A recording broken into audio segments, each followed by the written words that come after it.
Hello trainers and welcome back to EUL by Unity Clash. We've had our open qualifiers and we've had some amazing teams take part. Plenty of people previously competing in EUL under new team names, but it was all Rework Esport once again, fresh off their EUL and victory, taking the lead here in these open qualifiers. Round 1 is now under our belts as well, so we're moving on to round 2 today. I'm Spartan Tano as always, and I'm going to be handing over to the amazing Jonathan Hyde. Jonathan, how are you doing today? Take it away, my guy. Hello, welcome in. It is the European League by Unity Clash 2026. I'm Mad Magical, and I'm joined by Relic for another exciting day of our regular season gameplay. And going into today, Relic, how are you feeling? I'm feeling great, Magical. It feels like I've returned to familiar waters here in the grassroots scene. It has been a hot second, but especially here in this European region, it's such an exciting time. I would say when we look to the World Championships, we have some of the strongest rosters of the last few years who are going to be flying the flag, so to speak. But for these guys that we're casting, of course, it's week 2 of many weeks of action here on the EUL. Off-season is now, and they're going to be finding out who they're going to be plying their trade with once we look towards the future of, season 6 now of the UCS, so very exciting times. Yeah, off-season because, World's going on, so a lot of teams already figured out there, getting them out of that season into this season to kind of make up the dead space for that. But speaking of that, we have our standings already from the first week of gameplay, and I feel like we can take a look at that to see how our teams are already starting to shake out. Of course, it's just 1 week. It's not like it's going crazy yet. We can't go, that's going to be the #1 team for sure. But we know these players as well. And kind of looking at these teams, so seeing Rework Esports score at the top of the standings so far isn't too surprising for me yet.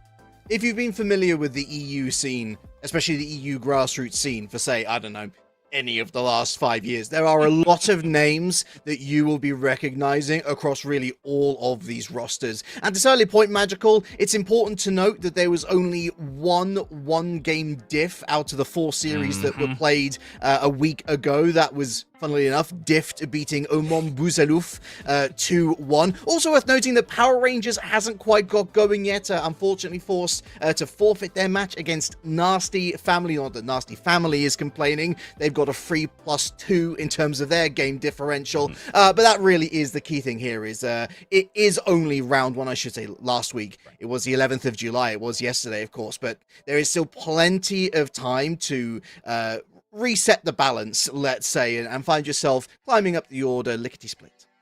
Exactly. And so going into these games, sadly, we have to expect there's going to be a decent amount of subs with some of these teams, and how they're going to be able to fill out those rosters is really going to be the key for this, and whether or not those teams can click pretty quickly, because we're getting quickly into our first game. We have our match 1 that we kind of want, or matches of the day that we got to talk about for this one, looking at our stream schedule. So match 1 there is Rework Esports Score versus T-Tar, then followed up by Diff and Electro Drifters. Power Rangers versus Oman Bouzelouf will be our third one, and rounding it out is Nasty Family versus the Vaporeon Hater. Omon Bouzelouf reminds me of another team we used to commentate on, Magical, albeit a different game, Les Trois Mousquetaires. But Rework Esport Core, they're up first here, of course, up against T-Tar. T-Tar, definitely one of the newer rosters coming to the forefront. Armara, Gaddy, Knight, Harinak, and MDR. It's always great to see new blood rising to the top of the EU grassroots scene to really challenge the establishment. And the establishment, the Rework Esport Core team, most certainly is when you've got the likes of World, Frigo, Volto, Zhonmi. I mean, these guys have been around the block multiple times. They got incredibly close to qualifying for the EU League of UCS. I mean, goodness, it must have been 10 months ago now. It was a while, right? And so in this particular matchup, of course, you look at that star power and you'd say they will surely be the favorite. But that's why we love EUL, Magical, because we're looking at T-Tar and we're saying maybe it's time to get out the oil slick and provide a bit of a banana peel game. Slip-ups abound. Well, and that's the thing. Only having one game to really go off of, one series to go off of, isn't really enough information, especially when you have that newer blood thrown into the mix, because they can start pulling off some crazy things, especially with the mons that have been added as of late. You can really start to see if you can shake up how people are feeling especially the comfort. We have this standard meta that regardless of what new mons are introduced, it feels like there's few Pokemon that are always at the core of the meta. But that's what I love about seeing new players is they can kind of come into this one and say, how do we break that system? How do we throw in a wrench into the spanner and really start to destroy these teams in ways that they just weren't ready for?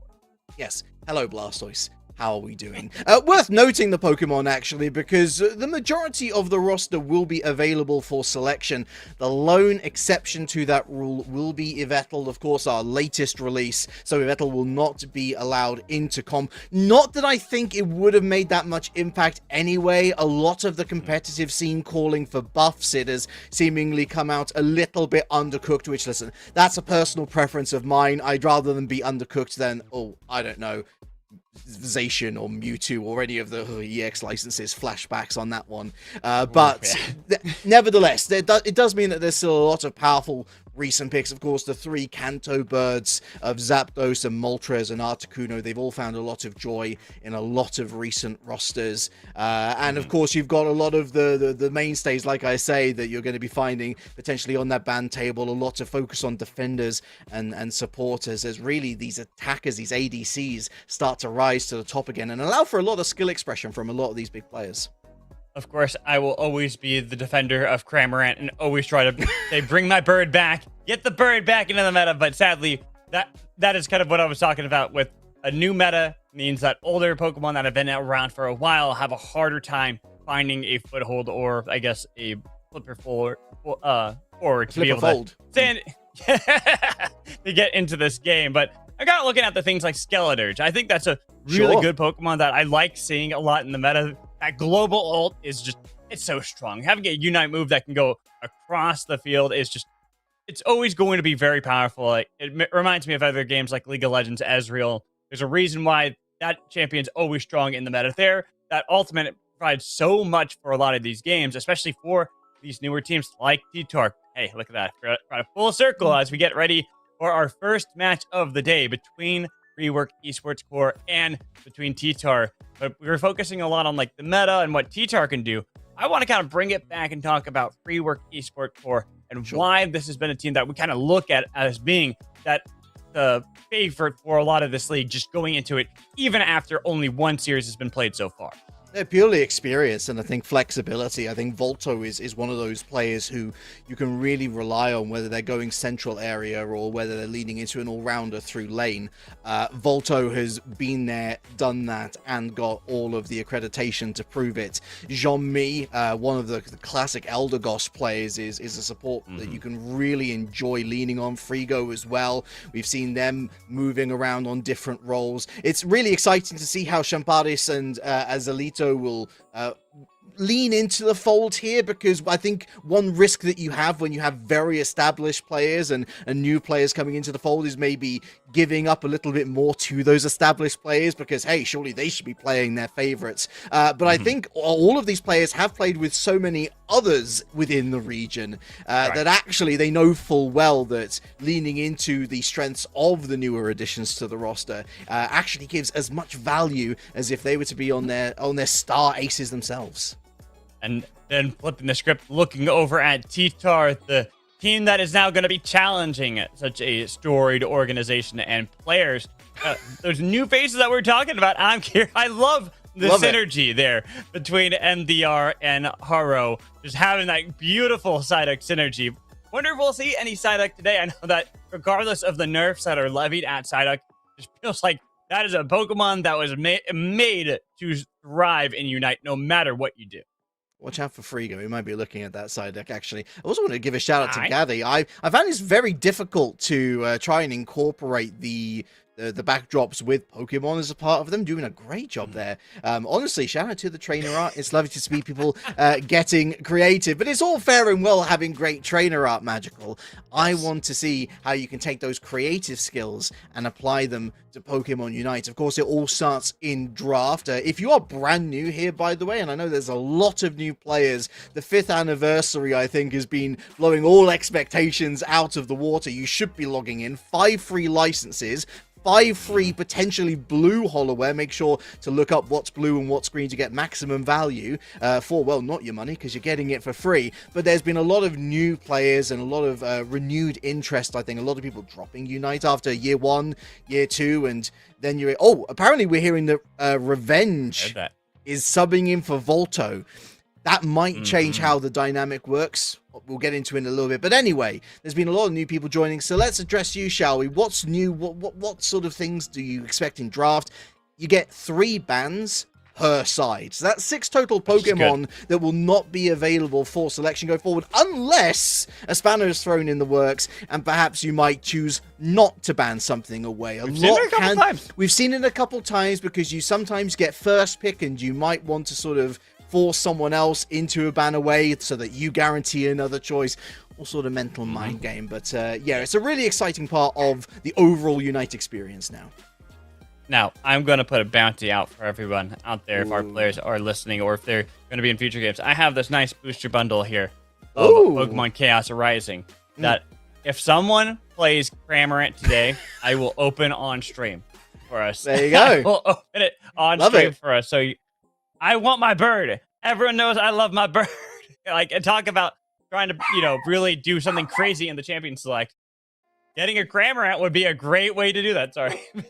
No, it's... Listen, Benny's having a great time. We're having a great time. If we were to see a Cramorant, I imagine it would be some sort of top path mage potentially getting involved in the mix. But here we are then, to Thea Sky Ruins, and to our draft, and perhaps no surprise, again, defenders and supporters are high value during the ban phase magical. Umbreon, one of the most diverse toolkits that you can find in the game right now. But interestingly, I wonder whether this is a potential target ban here from Jean-Mi, looking at the Sylveon away from T-Tar.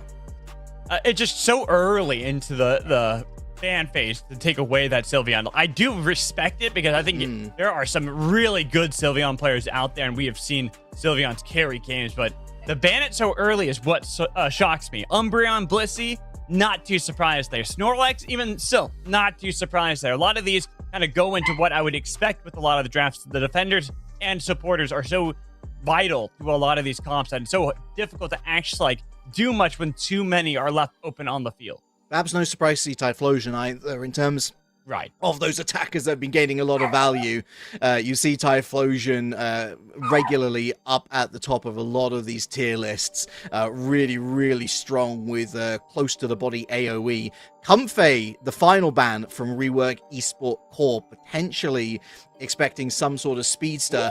But Feraligatr has also been high value, running that attack weight and that Axel bracer. Amara is looking to fight and fight often. I love me some Feraligatr. I'm so glad that the starters from Johto ended up getting some love here in Unite because all of them are some of my personal favorites. So seeing a Feraligatr being so good too, that was my starter of choice way back in the day. But looking at something I had called out, that Psyduck made it through. It was Rework who picked it up away from T-Tar, so they don't get that synergy that they had in their nice dress, their get-ups in the portraits that we saw before. Yeah, not being familiar with Azalito, I guess that is kind of 3 tank-minded players that they potentially have on this roster. Worth noting, actually, Meganium, making Unite history, is the first ever Stage 2 Evolution supporter.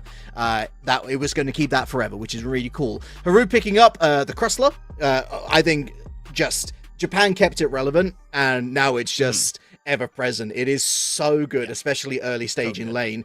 MDR bringing Mew to the party. Of course, if anybody has seen Otter at any of these big occasions, you know how powerful it can still be. Frigo then will be moving on to the Espeon for a bit of burst damage and overall objective secure, and Revenge will surely be their central area threat, ADC on that Ceruledge. I really like the compositions from both sides right now. Mr. Mime, I think, is one of those incredibly overlooked and underrated supporters. The walls that you get just are absolutely absurd when you place them right. How many times I have watched games where Mr. Mime has literally just won it because he blocks people in, especially critical targets like Mew or Cinderace, so that they have no way to get out of that. Then you mix in high burst damage in that Ceruledge or early damage from Buzzpole. They have a lot going well for Rework Esports to kind of get them through a lot of the different stages of the game, while T-Tar that Mew is going to be great, but I'm looking towards their mid game and even end game with the Cinderace to be really powerful. Yeah, there's a lot of disruption I really like, and a lot of synergy I really like on Rework Esport Core, call them REC for short, shall we? You got potential stuns with the Espeon, you got the walls with Mr. Mime, you got potential stuns with the Psyduck, and that means for Revenge trying to line up that Revenant Rend, there's actually a lot of opportunity to get a lot of value. You always want to be hitting at least 2 or 3 with the Revenant Rend, unless you've got, I guess, a Unite move to waste it maybe 3.5 minutes before... or well, 3.5 minutes until the end, 1.5 minutes until the final stretch, but also add you into the mix there as well, someone who can relocate a Pokemon into, say, some sort of wall prison. It just all lines up very nicely for me, but as you have rightly pointed out, there's no hyperscalers on this particular team. That is something where T-Tar will have an advantage late game, looking at that Feraligatr and looking at that Cinderace, but running Attack Weight and Axel Brace and Magical, that does come with its own risk. You have to get those scores in to get the attack weight off, and you do need to find KOs and assists to upgrade that Axel Bracer, which means very early game, they will be suffering, so they're going to have to be working well as a team. Game between, not now, between our newer squad, President's favorite tier, lovely team in themselves, Rework Esports Core.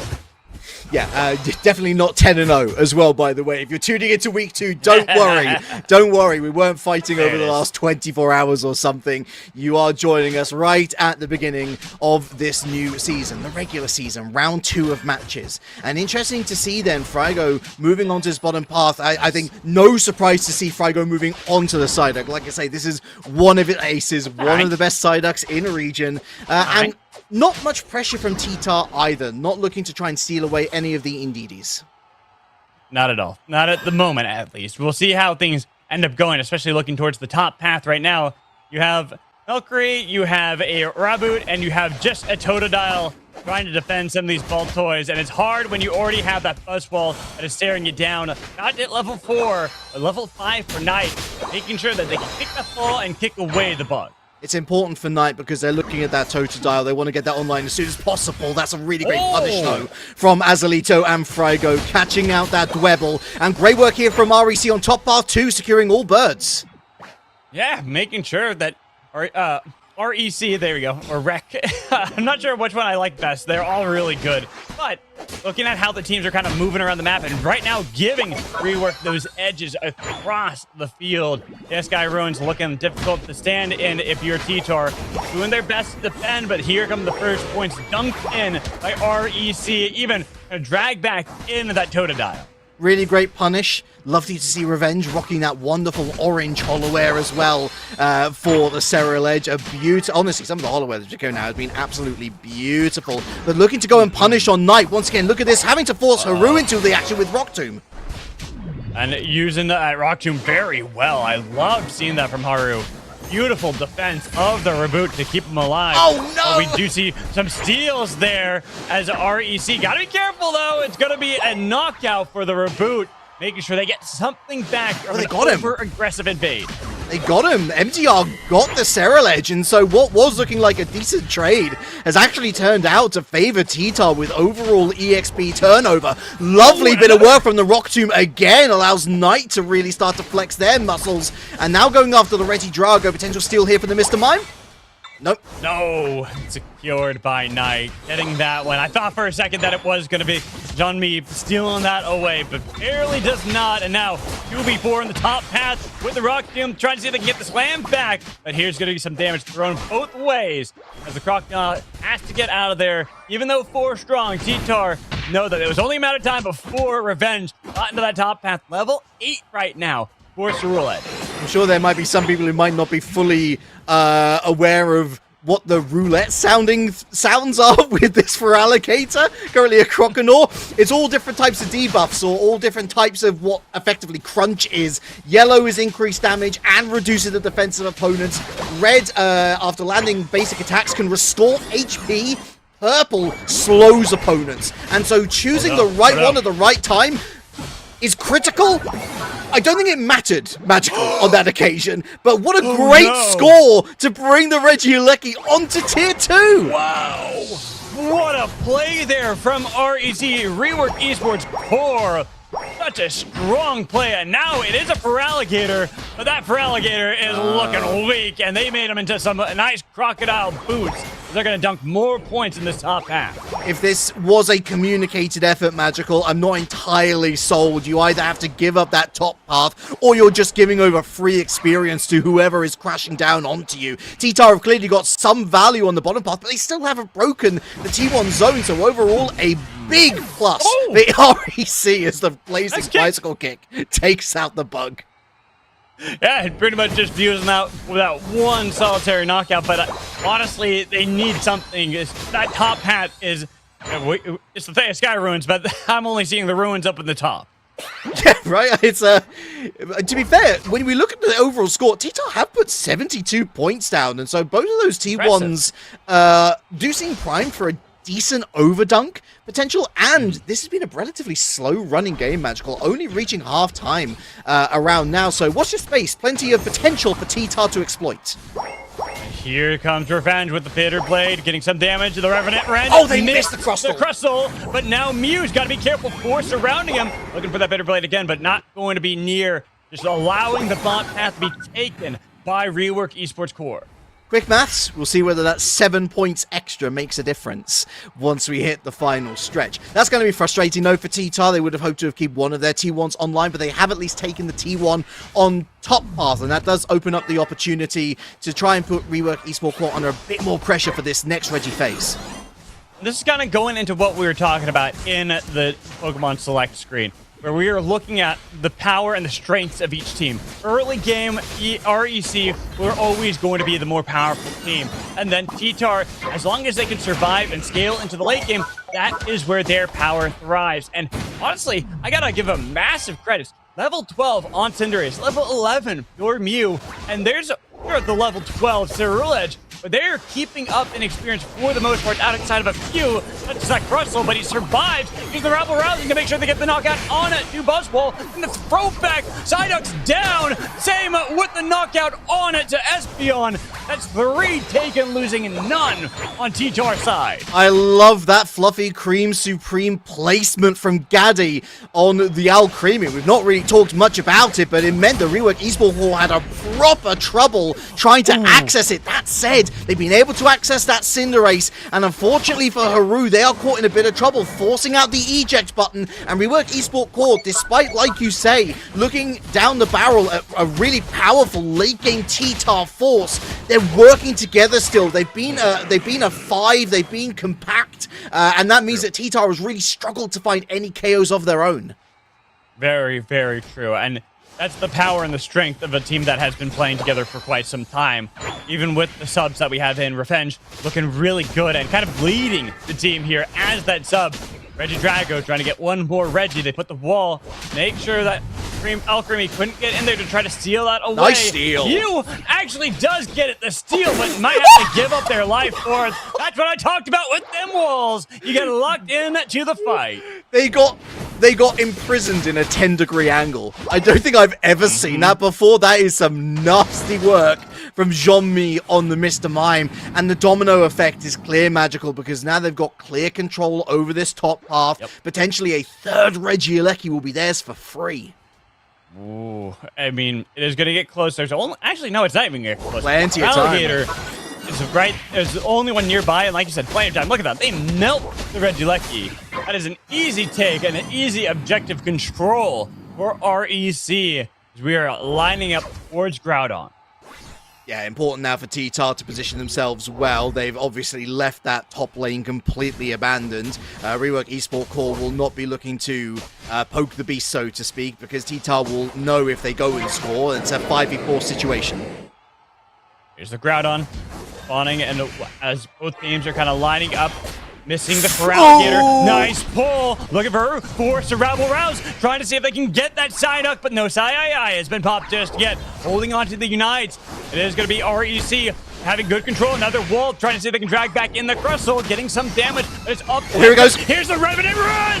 It's 3 that they take as they have the Yai for Alligator. Too late. The Crystal's going to be the next target. They just need one more tick as Alligator dies with a slam from the Buzzwall. Triple KO for revenge. Last survivor is Mew, but no more is he on the field, as now it's going to be Alcremie who just fallen to watch Groudon fall to REC. Low-key, that was a closer fight than the remaining numbers will give credit for. 4 players up for Rework Esport Core, all 4 of them under 50% health. There was a real pop-off opportunity for that Feraligatr, but a huge knock-up from the Buzzwole leaves it completely immobile, allows the rest of REC to deal the rest of the damage to take it down permanently, leaving just the Mew, who still has a good opportunity to steal Magical. But look at this, 40 seconds left now. They've not been able to run with points into the goals, and so it's now on T-Tar to try and find an entrance. I almost feel like REC, they don't feel the need to try to force this issue. They don't want to overextend, get caught out, and then get punished. Because right now, you do see that Feraligatr is making a beeline towards that top path, but Psyduck, oh no, he went to the bottom path. Feraligatr! Oh my word! The opportunity, but look at this. Cerule Edge, Buzzwole, and Mr. Mime attacking in 2 lanes at the same time. Even if Feraligatr was able to get the dunk, it's not going to matter.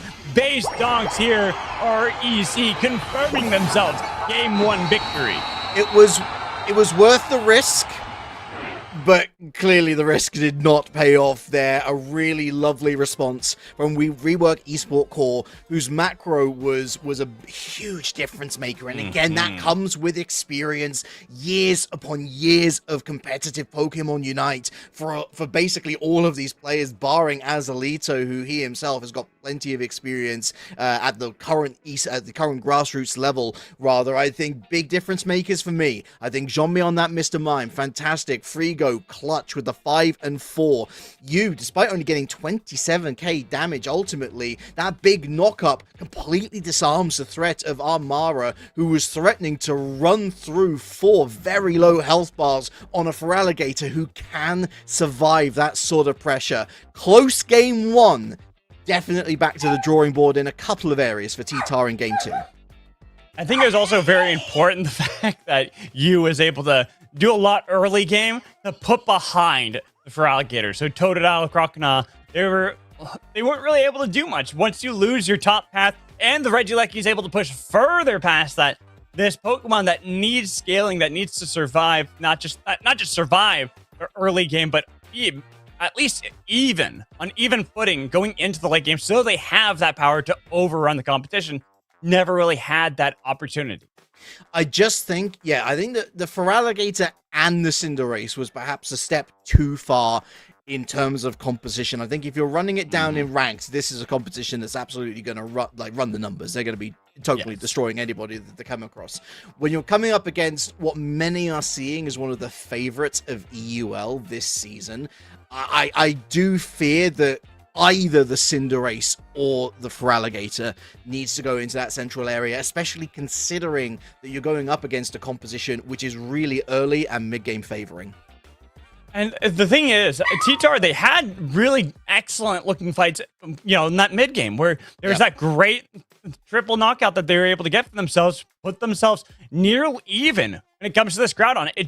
I think this fight right here showed the power that a team that's been playing together for a while, that has that experience and what they look like, because there's so much patience with REC, especially the Sai. I thought that Frigo was going to use that way earlier in the fight, but held on to that, waiting to make sure that they can disengage, re-engage, then had the power of having that ultimate without having to worry about the Rabble Rouser on the other side for Crustle. What did I say? It was a team that synergizes well, especially in the area of disruption. I mean, we saw that Psychic Solare. Oh my goodness, I've been saying it wrong this entire time. You got the Psychic Solare that was popped off, and then into the Revenant Rend from Revenge. And so, although the Revenant Rend, I don't think actually ended up KOing anybody, that's a huge chunk of damage that all of a sudden leads to all sorts of further problems down the road. And so as we head into draft for game number 2, look, I'm not saying go ahead and and ban away the Espeon or ban away the Cerulege. But what I am saying is you have to, if you're T-Tar, consider what's actually forming in front of you for rework Esport Corp, because they could have not chosen the Cinderace, for example. They might have leaned away from the Feraligatr, but it was too little too late.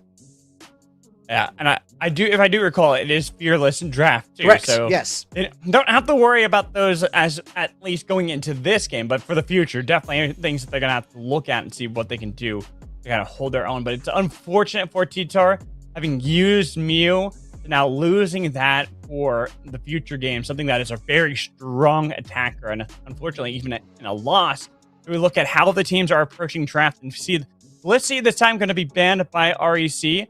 Well, still Typhlosion, Umbreon, and maybe Blastoise. So another defender, but kind of hybrid all-rounder there that could be taken off the table. Yeah, I don't think they're willing to risk Blastoise when they want to get something damage dealing in that first slot. Dare I say that the potential option for MD, I mean, this tends to be what we see at UCS level, is the Mew players do tend to be Inteleon players if they are forced onto something different. I think Otter being the real exceptions to the rule there, given that, I mean, he was one of the guys who pioneered support attacker, lean more into attacker this time around. You see the point. Blaziken, I like Blaziken a lot. I mean, Mega Gyarados would be bold, but instead they are going to flip it around here. They're going to go for rotation priority, and that is something that they struggled with, Magical. And something that Rework Esport Core really punished. I really like that Hoopa pick. Yep. Hoopa, I think I've said it before, I'll say it again. You could take literally all damage out of that kit. Still one of the most useful Pokemon in the game.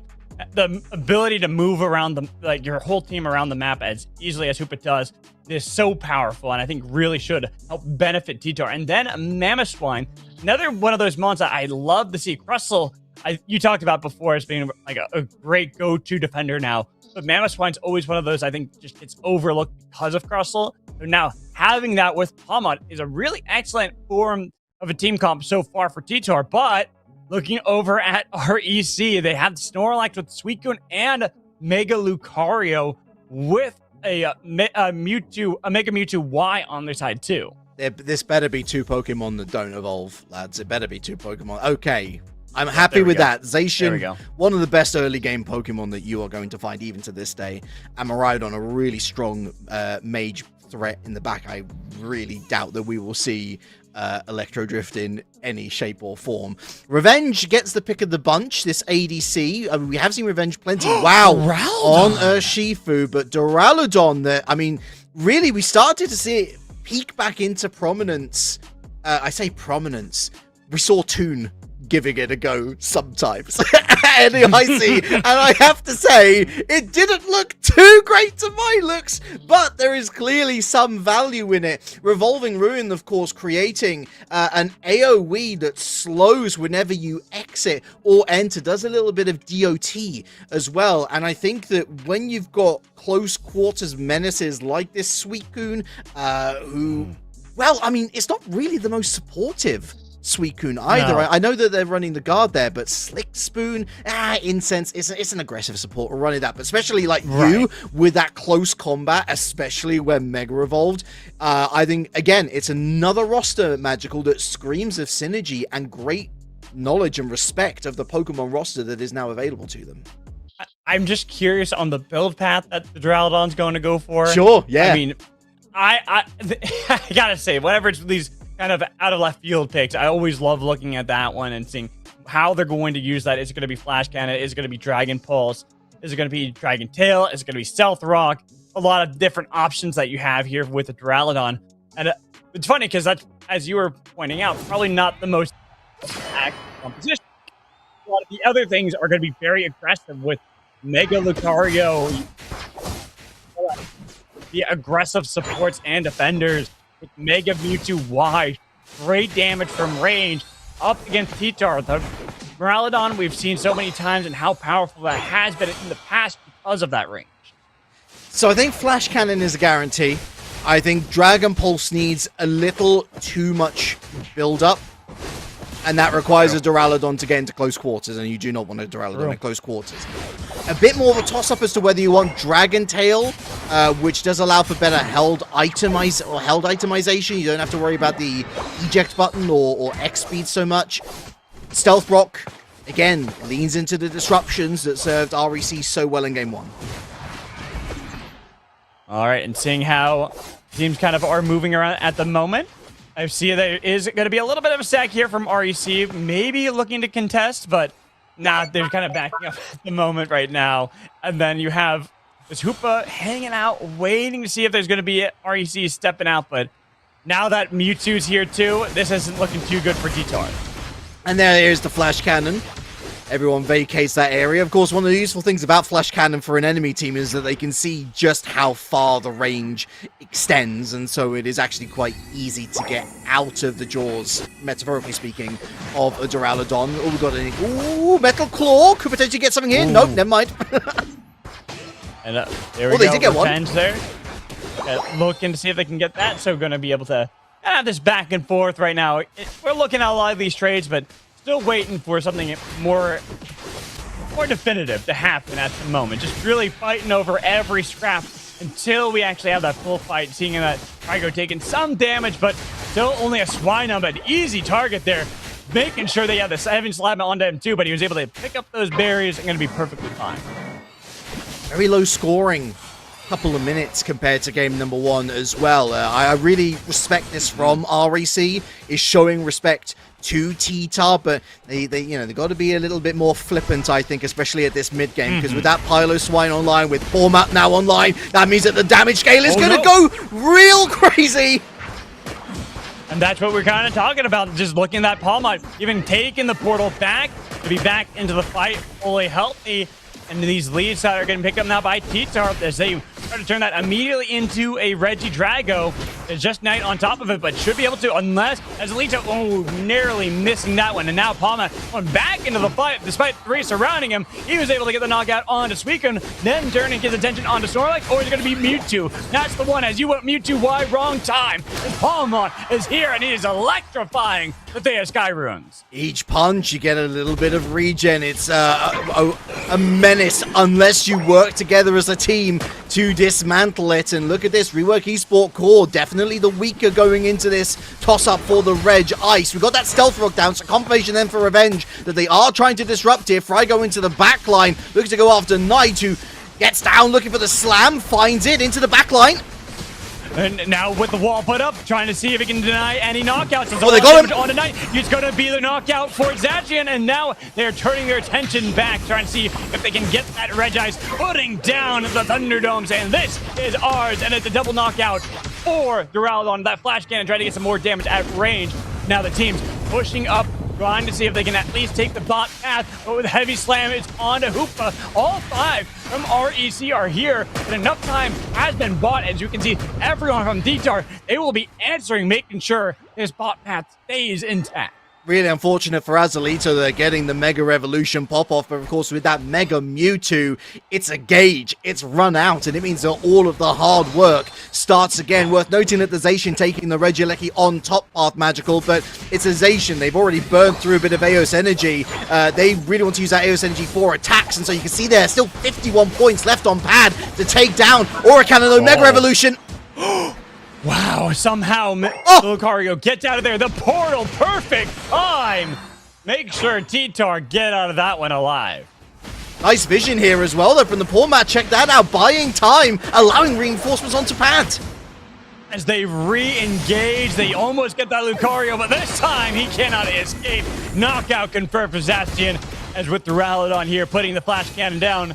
Scare them from the top path for now, but great plays from this T-Tar squad. This is kind of what we were hoping for from this newer squad, to bounce back into game 2 and look a lot more confident. You can just say, see, there's a lot more confidence in Armara in particular. You know, they were really on the back foot, always feeling that they were catching up on that for Alligator in game 1. This time around, they're able to harvest that Eos energy. It's 3v1. This is surely going to, well, I would say the pad's going to go down, but again, they lack Eos energy to take it down in the first place. But good overturn potential for later magical. Only 11 left here.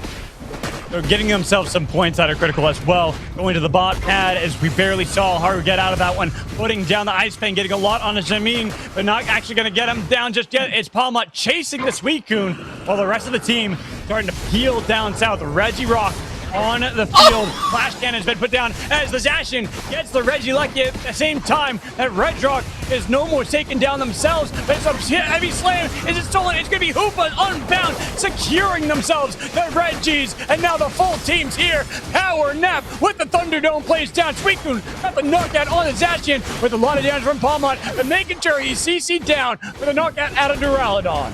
Yeah, really nice work there from Mazalito, just sort of freezing that Palmot out of danger. Then forward goes Revenge, picks up the 2 KO streak, 40 points down. This was something I was going to pick up on. REC had barely had a sniff of the pad themselves. Perfect 39-point overdunk, and just like that, Magical, they take the lead. Beautiful fights from REC. You can see how this is a well-oiled machine and how well they play together. Beautifully done. Where it seemed like T-Tar were unstoppable there. They got both Reggies in that one. They were controlling the Sky Ruins until you have this immaculate team fight prowess from REC. Take full control, and now suddenly T-Tar find themselves on the back foot, forced to Hoopa Portal again out of danger. It's an alright trade for T-Tar, though, because again, they got that second Regieleki right out from underneath the nose of Lucario, who's got to be feeling bad. Again, great vision, great warding here from Knight, who's able to use that Supercell Slam to relocate quickly. Is it a Rolling Rune? No. Uh-oh, and look at that, locking them in again. It's a double knockout. This time it's the Suicune who gets it. Oh my word! Not able to get out of there with that zip zap anywhere is another knockout picked up from REC. This Palmot's only got little legs, and Rework Esport Core, don't they know it? As soon as that orange rat comes into play, they are focusing it so hard, and it can't move unless it uses the Zip Zap or whether it uses the Supercell, in which case that's, again, more build-up than it requires to relocate in the first place. Oh, no, and now it is just looking like this game, it was so close, it was so even. Now it's looking like it was never the case, and REC absolutely commanding the Sky Ruins. One thing I want to note, though, is that Suicune and Duraludon both use their Unite move to take down that T1, and so they're not going to have it for the beginning of the final stretch. Same with Palmot, doesn't have the Zip Zack full charge spark themselves, so now with those Unites down, which one is going to be more powerful? Having just the one down on Palmot or the two for REC, as Groudon's in the sights, but no team fully committing to it just yet. Palmot's on the other side. Heavy Slam will connect onto 2 as this Flash Cannon's been put down. Trying to get some damage with Unbound, but it's going to be Mewtwo taking down Hoopa as they frozen in place T-Tar, and that Palmot couldn't get the knockouts necessary to save the team. Ice Fang onto Duraludon, but Suicune and the rest of the team are chasing down T-Tar. It's only going to be the Zacian and Hoopa left alive as Groudon quickly melts with the might of Rework. Surgical operators. What's our main problem that we've got to get out of the way? Hey, you know those AoE stuns from the Hoopa? Let's get rid of them real quick. Look at this, though, Revolving Ruin down. They want more here, REC. And just taking it and making sure this game is theirs. And like I said, it seems so close for so long here, Relic. What happened? It's looking like this game was always one-sided, that it was always going to be REC's game to win. Again, it's all about the macro, though. After the Hoopa, again, they looked to the Palmot that I think kind of jumped the gun, to be honest. They went solo into the back line, paid for it being surrounded by 3, and the rest of the dominoes fell in quick succession. When we talk about micro, we talk about the individual mechanics. How good are you in a 1v1? Rework Esport Core have flexed the mastermind mechanics. They're looking at the map. They're looking at how this entire team plays, and they're basically feeding themselves into what Rework Esport Core have put together. And for a second there, during this fight, I thought maybe it's going to be the miraculous play from T-Tar to get back into this game. But again, not the case. Rework Esports Core picking up a 2-0 victory over T-Tar. And very well deserved at that as well. I agree with you. I think T-Tar, especially in that early to mid game, looked far, far better. But you just got a sniff of a sense that Rework Esport Core had more to say in the conversation when, after T-Tar ran back a similar strategy at the second Reggie phase to what they employed at the first, they got Reggie Alecki again. This time around, they got that bottom path Reggie too. But then Rework Esport Core really spotted Knight out of position, out of place, trying to lean into the kit to get that health regen, but there was simply too much in the way of disruption and crowd control to allow Knight to express themselves fully. And bit by bit, they're able to pick off these individual T-Tar players to the extent where, hey, now we've got plenty of points to score. We've got the breathing room to score. Hey, let's burn a little bit of resource on this top path as well before we get into the final stretch as well, because then we know for certain that we've got the points lead and we can play around that. Yeah, I love that you're what you're talking about when it comes to like how the REC were able to win and what they did as a team, because it looked so perfect from their point of view and how they played, locking down that palm hunt. That honestly, I think just one of those fights that you don't have all of them put their attention on to that palm hunt and don't get the CC layered on top one after another. That palm hunt resets and cleans up that fight, as you talked about. Yep. Heals back up constantly and is a nuisance. But it just seemed that REC were so perfect on that with the CODs. Like, they'd be attacking. They look like they're going to not pay attention to the palm at the moment the orange rat shows up. Everyone's attention, boom, focuses right onto them to make sure they get that knockout. And you just got to look at what they've rotated off onto with Game 2, of course, given that this is... Fearless as it's known in most games, it's all-star draft, of course, as we know it in Unite. You had that Espeon that was providing stuns, and instead of that, you've now got a Suicune that can provide freezes. Hey, you've lost that Mr. Mime that can put down walls. Well, hey, the block of Snorlax, that's a pretty big wall. It's never going to be exactly like for like, but by sticking to a flexible, but also... It's a flexible structure with a spine is the best way I can describe it. Rework Esport Core knew exactly that, you know, when it comes to teamwork, they should be able to clear T-Tar. Don't have to worry about the mechanics if everyone's on the same page. Like, for example, here, big collapse onto T1, 4v1, T-Tar spread all over the map. This is something that T-Tar is going to learn as they mature as a team. Right. Unfortunately, this particular series has come a little too early in the season for them. And I think it is going to be a very good learning experience for them. That's how a lot of losses are for new teams. Don't take it too much to heart and just look at what you did right, what you did wrong, and how you can build up from there. Because I think T-Tar did show a lot of promise throughout this series on how they looked up against a strong team like REC, where they kind of made them sweat a little bit, especially in Game 1 when it came to that fight around the Groudon initially. And then you had the fight, a lot of the early game fights in this game for them that made it close. But we are going to toss it to a break. When we get back, it will be Game 2 here for our first week in Day 2. So make sure you stay tuned.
Oh, hello. Welcome back. It is the European League by Unity Clash 2026.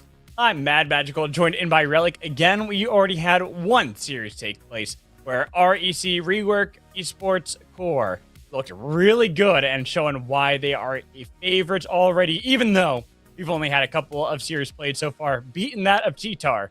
We got to move on into the next one as we look forward. We have Diff versus Electro Drifter. So, Relic, tell me a little bit about these two teams and which one you are thinking's got the edge so far. Well, very similar to our first series. We have a team on 1-0 and we have a team on 0-1.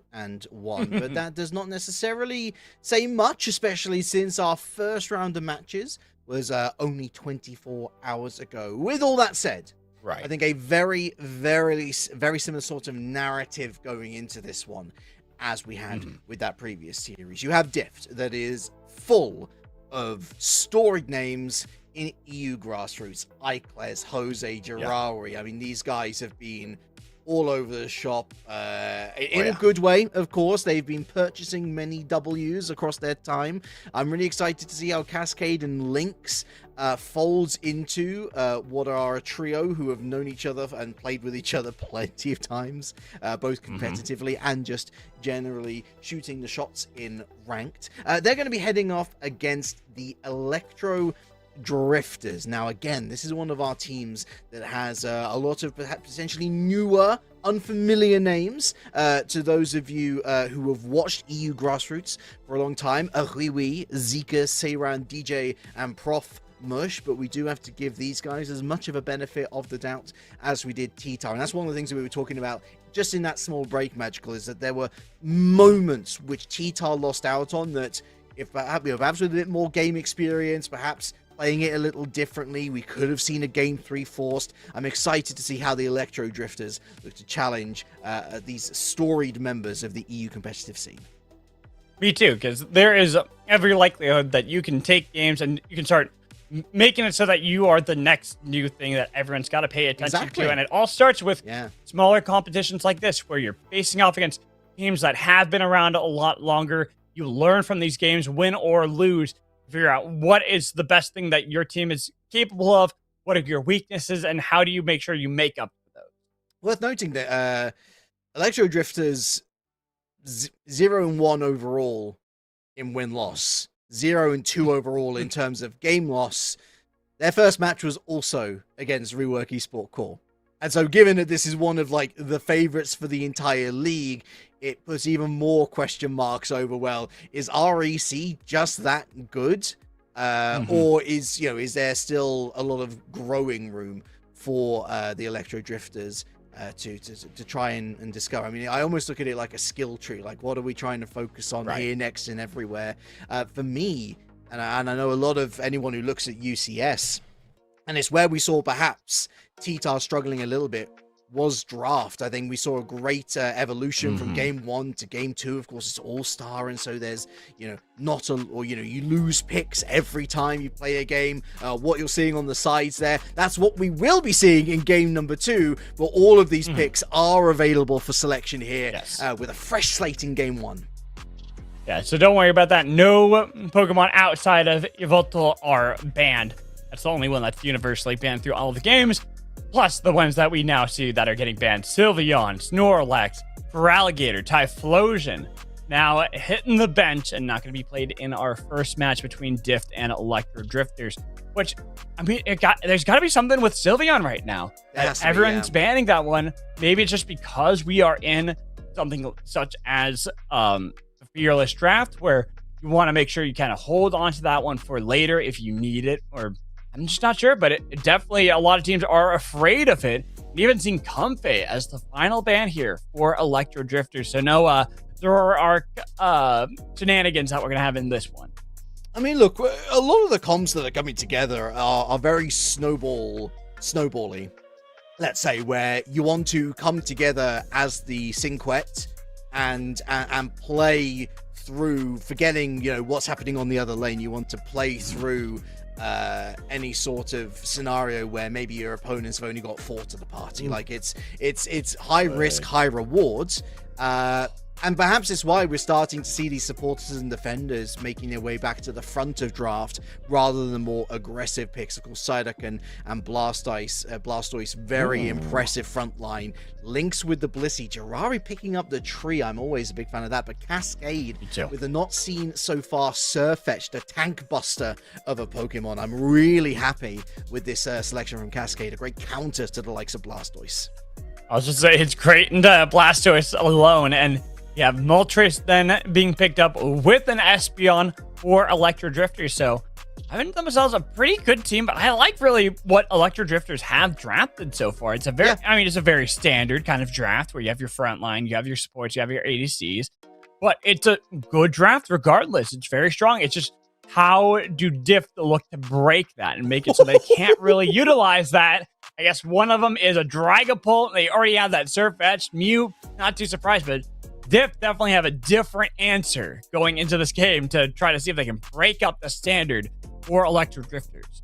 Jose MF, Jose, my friend, whipping out the Dragapult casually like that. I am really, really interested to see whether it is them or Cascade going central, because generally speaking, if you've got a Surfetched, you're able to get it up to level 5 onto that evolution if you run it through central area first. It might very well be the case that Cascade takes that first wave of central area and then allows Jose to rotate back in for the second and third waves to get up to Dragapult earlier.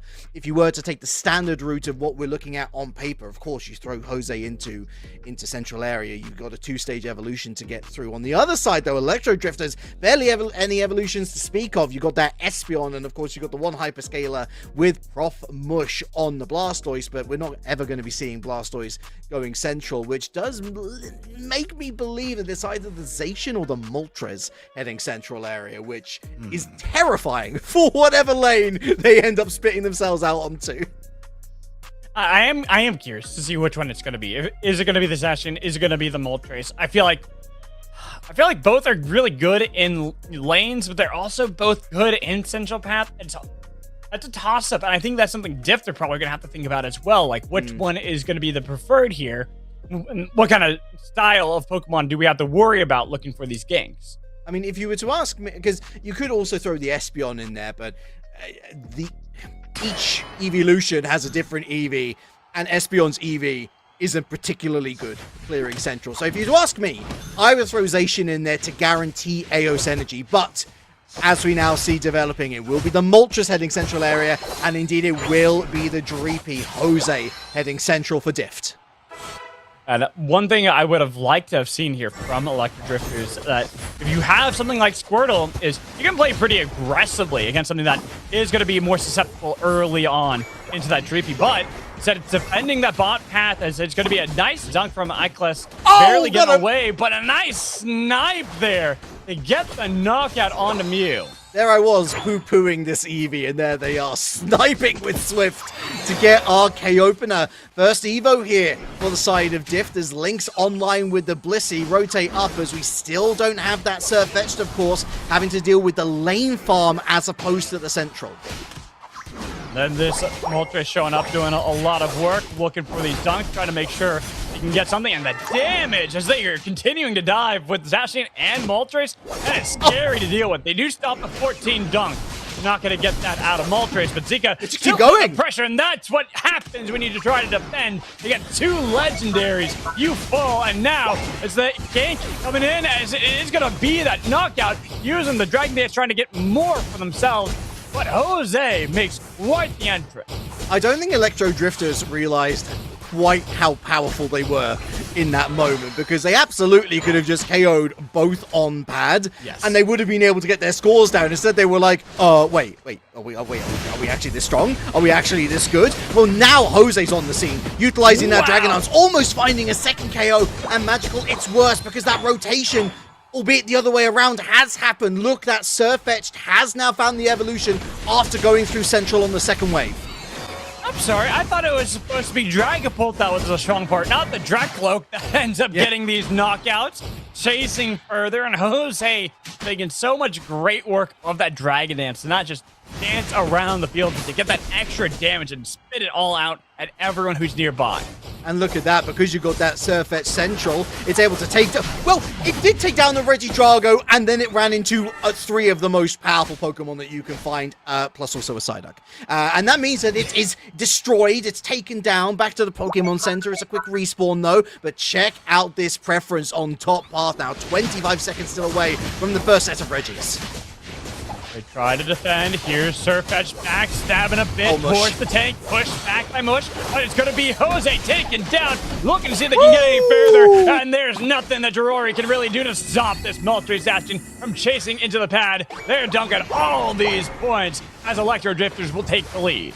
I wish I could say the Dift are just going to have to suffer for the moment, and that's that. But Electro Drifters still have the Blastoise to come online. They still have Hydro Typhoon in their back pocket. What has the Dragapult got? Dreep and Destroy? I mean, it's all right. But so far, so good for the Electro Drifters. They've got free reign on top half. The Regieleki is theirs. But because they've committed so hard to the Regieleki Magical, it means that Dift, of course, grabs that Reg Ice for free. As all 5 here from Diff in that bot path, they might look for the overdunk, but as Surf and that Mush comes through, they try to see if they can defend, but the Espeon was actually the target. They were able to get the knockout. Then Psyduck, as the Dreep and Destroy helps get some damage onto Mush, keeps them far away from the team. They are invading now, but you got to be careful. You might have overcommitted as Jose taking a lot of damage. Tries again to go for the damage with the Dragon Dance, but sliced down by the Sword Dog and pushed back. Mush tries to surf onto the tree. Even with this aggressive dive, it seems that Diff, while losing a player, you somehow come out ahead. So you know that we were talking a lot about macro, last series. That was all about micro. Great response from Electro Drifters to respond and then dismantle the threat of what is a very slippery Pokemon here in this Dragapult with a Dragon Dance. It's difficult to try and lock it down, but they've got great tools to do so. If they're able to find a stun with the Espeon, if the Headache pops for the Psyduck, if they're able to be caught with a Surf, of course, from the Blastoise, then it's very, very easy to KO this Pokemon despite the stage 2 evolution. Now looking at the map and seeing where everyone is kind of moving, as it is going to be this poor Psyduck running into the wrong bush. An easy knockout. Blissey gets the credit for it. Link's going to be happy about that, but as Diff now move, they are a full unit. They're chasing down Espeon. And Psychic Solari does nothing, and Sword Doggo gone too. And look at that, it's all 5 of them working in tandem, and this Blissey's running Safeguard, and Helping Hand, by the way. And so that's going to be boosting everybody into the Bliss Assistance. As they go for the Horn Leech, they're diving into the Flux Zone, and now with the everyone's getting a little bit of a headache, as Diff, they might have overcommitted. They've lost the tree, but they did get the path. They've been able to take the pad as they look to exit. Look at that, Zacian was prepping the Sovereign Sword, knew that they'd be biting off a bit more than they could chew, especially with 4 surviving that encounter. Cascade is really feeling it right now, Magical. After taking a little while to get into the game, they're finding so many opportune targets lining up with those crit hits coming through true. I don't think this is over yet for Electro Drifters. They've got Moltres, Ashen, those are still very scary mons at every stage. As now they're looking to chase down this Blissey, doing their best to get out of there. Blissey is difficult to actually get the knockout onto. Not only in Unite, but in all of Pokemon, and in fact shows just why that's the case. Great vision here from Dift as well. They're watching Electro Drifters all the way onto this bottom path. It gives Dift so much time to get the rotate down, and they should be getting this bottom path Reggie for, I'd say, relatively free. I mean, they've had to give up a bit of space. Look at Electro Drifters, though, ignoring the Regidrago, going straight for T2 instead. They're booking it for that one, realizing this might be their opportunity to at least get some... Oh, no, it's a thing! The Death Barrage! Bye-bye, Sir. Wait, they're still up! They didn't go down! Sir is still there! No way! Even when you get knocked up from the Hydro Typhoon, the tree got Espeon! It turned on its head! A topsy-turvy play as Diffs Electro Drifters. Get the ambulance, but not for me, says Cascade. That is extraordinary. 4 upon him. Unite moves burned. They use their Nova Blast as well to buy a bit of time and shielding. Nevertheless, that is a huge punch in the gut of Electro Drifters who've given up so much EXP now to Dift. Oh, that was insanity there from Cascade to survive that one. You use whatever you have to. All 5 were there set up for that play just to get the knockout, and it does not work out. No. And then you look at the experience differences you were talking about, Relic. Level 14 now for Jose on that Dragapult. I've been really, really impressed with what I've seen from Electro Drifters just in general, but I've been even more impressed by Dift's ability to just rebuff these what seem like terrible situations on paper, and their response time has been sublime. We see that Solar Beam coming in, trying to catch out the Blastoise, has to surf away. Advantage Dift as we head into the final stretch. I'm looking at those Unites, still missing the Trevenants. Well, looking at the other side, it's Blastoise, Hydro Typhoon that's still not available. So having some time before with the Groudon now spawning here, looking to see if Jose can get anything. Dragon Dance. Look at that damage, though. Psychic Solari into the side. They even get the knockout still for Jose. Make it a double. They cannot stop the Dragapult. They're doing everything. They're trying to push back, but they found the triple. Then it turned on to mush as they're looking for the Quadra. Jose, he's not just my friend. He's the MFS Dragapult in this game. Jose said to Lynx, yo buddy, hit the nitro baby, bliss assistance, and this Dragapult absolutely shredded through everything in its path. I want to give the spotlight as well to Jirari, who hits the most sublime Horn Leech, catches the last two available, opens up this Groudon to Diff now. Really just administration despite there still being 60 seconds left. And now diving in the Flux Zone, looking for more knockouts. Another double. Are they looking for the Penta as they've gotten the triple onto Zico, dashes and forwards. They've got the Quadra. Was it a Penta? Woo! It was a Penta to round out game one for Jose. Hey, this is one of the most wide open metas that Pokemon Unite has ever seen. Year 5 of the game. And you know what? Things could be better, but they could also be a lot worse. You can skill express like nothing else like we've seen before at the competitive level, and Dift is demonstrating that in spades. They still want more. As they finally lose Dragapult, a little bit too much aggression, but we're looking at the final seconds on the board. Teams now got to be prepping for what they want to do in game 2, because this game's long since been over. This is just the credits, the end credit scene of this game. As finally some knockouts go Electro Drifter's way, but with nothing to do with those points. Diff take game 1. It is not often magical where you see a Unite game so evidently flip on one single moment outside of the final stretch. It's understandable when it's the final stretch because it's the most important objective of the game, and you are expected, if you're on the receiving end of the bruising, to be losing at least 2-3 players maybe in that encounter. Cascade getting jumped on by 4 and walking out with a whistle and a woot. And also Electro Drifters losing all 4 of those? No way, man. You just kind of had that feeling. It's not even it's not even like a subtle omen. It was big klaxon alarm saying, uh-oh. Yeah. I think you and I both looked at that moment like, it's over.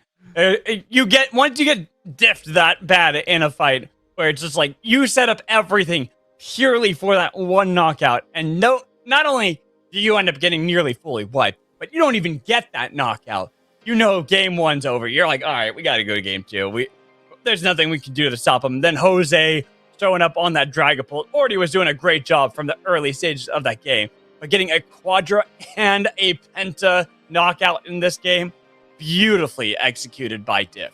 When we start to take it down line by line, though, again, we have to go back to draft, and we've got to really analyze what strengths and what weaknesses does this Electro Drifters roster have.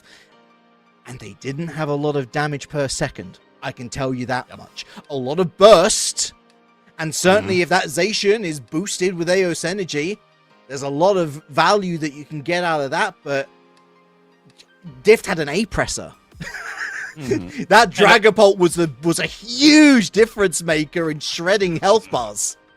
Yes, and for me, it's another factor is like, I talked about before, Electro Drifters, their composition was a fairly traditional front-to-back kind of composition. Yeah. While Thift, they had so many different angles that they could work around through these fights. When you have something like Dragon Pulp, just Dragon Dance alone gives you those literally roundabout ways to get behind the enemy lines without getting stopped too easily. And you just see that how many times that Jose manages to get past them. He just slides right through and then slides right out, taking so many knockouts with him. But much like the ending to any Bizarre Adventure episode, not only do you get a bit of Roundabout Magical, but you also get a to be continued. And that is certainly going to be something that we look at with intense interest for Electro Drifters, because, again, it was a harsh moment that sees the entire sort of like perspective of that game flip on its head. Up until that point, it was really good. It was really impressive.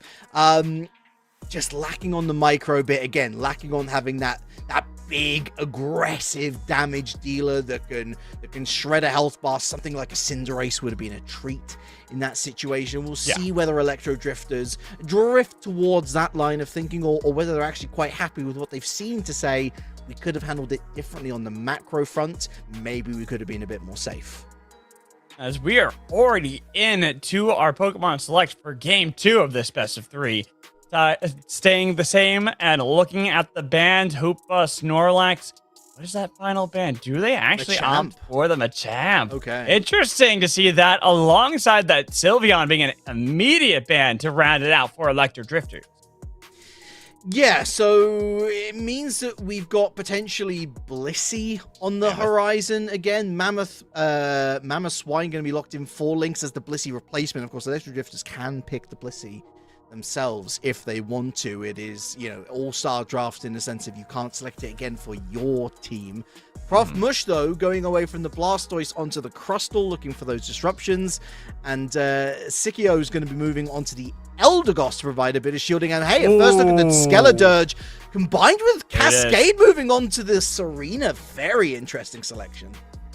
Very interesting, but still that all-rounder. Last time the Surf Edge, this time Serena. Great for, hey, you know what? If you get jumped in a fight like before, you just use the Majesty, the Queenly Ascent, and just say, no, it's just me and this one person for a bit. Hope the team can collapse back on that one. Plus, you have that global Unite move out of Skeledirge. I'm looking at other options that are being picked up. Zapdos and a Dodrio for Electro Drifters. Then that Comfey that had been banned in Game 1.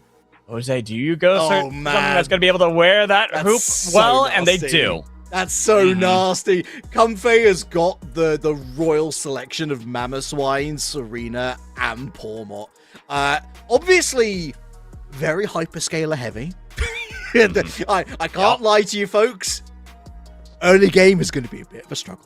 But if they're able to make their way through it, then the rewards are tangible. That said, I love this final pick from Seiran, because if there's anything that is going to just decimate any of these one-stage evolutions, it's going to be a one-stage evolution that's already hit its scaling graph, and that is Cerulege. A Death Shredder as well is going to be nightmare fuel for Jose and Cascade. I think this is an inspired final pick. Sure, well, I say surely going central area, though, Magical. They got a Dodrio that they got to feed as well, yeah. That's what I was wondering, too. I'm like, it's not just the Cerulege that have my eyes here for Electro Drifters. That Dodrio is the other thing that has me wondering what are going to be the placements for Electro Drifters. But another option, too, you don't just have Cerulege you have to worry about if you're dipped. You also have to deal with the 3-headed bird running it straight at you, full sprint ahead, and trampling right over you. Yeah, Triple Trample is a brilliant escape tool. It's a brilliant knock-up tool. Again, you're looking to try and enable one of your most powerful Unite moves in the Revenant Rend, right? And so that's great. Rock Tomb also good for that. X's are good for that. If you're able to line up a Cotton Cloud Crash in an advantageous position, also good for that. Going to be interesting to see how the Zapdos fares in all of this, though, because early game it should be running riot. Late game it does tend to fall off against particularly more beefy opponents like your Pawmots and your Serenas. And another one that you're going to have to deal with in the late game too.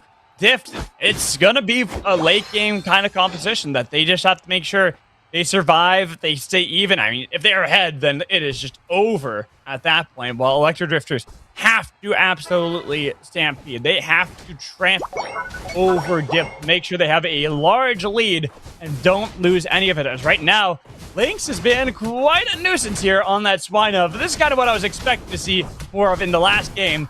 Someone who wants to be a nuisance early on and just pull a lot of attention for Electro Drifters. Lynx should eventually fall, but no! Actually use the eject button to get out of there while you have this Eldegoss trying to chase him down, looking to see if they can get it. The Glossifleur just not able to actually execute upon it. It was a great read from Electro Drifters. They actually called Dift's bluff massively. Nice smoke bomb. You've got the Flower Crown on the Palmy. Finds the K opener on the Zapdos. Looking for a second. Going after the Dwebble. They find safety on the pad, but it's relative because the Thunder Punch still goes through. I can't believe that they were able to get that knockout on the pad with Cerule Edge there. And this is what we're talking about being a problem. If Dift gets ahead on a composition that wants to scale, having 2 knockouts picked up by that Palmot, this is going to be a brutal game. It's still only a Palmy, I believe. Yeah, Seiran did really well to stave off the worry of Lynx, but basically zero effect. And again, this Zapdos gets completely caught out. Another smoke bomb goes down. Oh my goodness, it's the same playbook, but Electro Drifters couldn't read. This Palmo is just absolutely destroying them with that Comfey on top of them. I mean, who needs a hyperscale when you can just be level 7 at just 2 minutes into the game, you know? Another one, another dash in, another slam, another knockout. Oh, this is just cruel from you, Jose. You're looking so clean on this Palmot. I don't know who pinged from Diff. They pinged their own central area like, hey boss, we do have yellow dots on our side of the field, by the way. Jose just doesn't care. Jose's feeling it right now. They've had a great game on the Dragapult. And basically any concern that we had about Diff early game has been completely dismissed in the space of 2 minutes. Yeah. It's so impressive. It's not even like the entirety of Diff is what's made up for that too. It's just Jose. Just Jose. It's just Jose. Last game, that Dragapult was absolutely disgusting. This game, the Palmont is looking just as nasty as ever. Looking for another slam into the Flux Zone as that Eldegoss cannot escape destiny from Jose as he is now back into his jungle. Again. This is his jungle, not yours. Brother's gonna be ending this game with like a 20+ KO count. No joke. This is actually insane what's happening, and it's difficult to see how Electro Drifters are able to make their way back in because look at this, the Skeledirge now popping off on bottom path. We still haven't seen any of the Unite moves popped really from any of this Dift roster. We've still got Piloswine. Yes. You're not even a map. What can we even say here, Relic? It's just Jose. I'm at a loss for words here, as even that Bitter Blade does nothing to stop him in the Flux Zone, waiting it out for that Hypercell Slam on it. Too much again, who tries to go for the X Scissors, but the whole time, Ghatlue had taken themselves that Reggie. Then they get the knockout for the Piloswine, and that's gonna be, they're looking for as big of an overdunk as they possibly can. I think we discovered why the Comfey is getting banned so often. And it is definitely not because of the Palmot. Well, no, it is because of the Palmot. Let's be real. It is absolutely because of the Palmot. It's health regen emboldened by what the Comfey can provide. They're going 1v4 and they're winning. 1v4.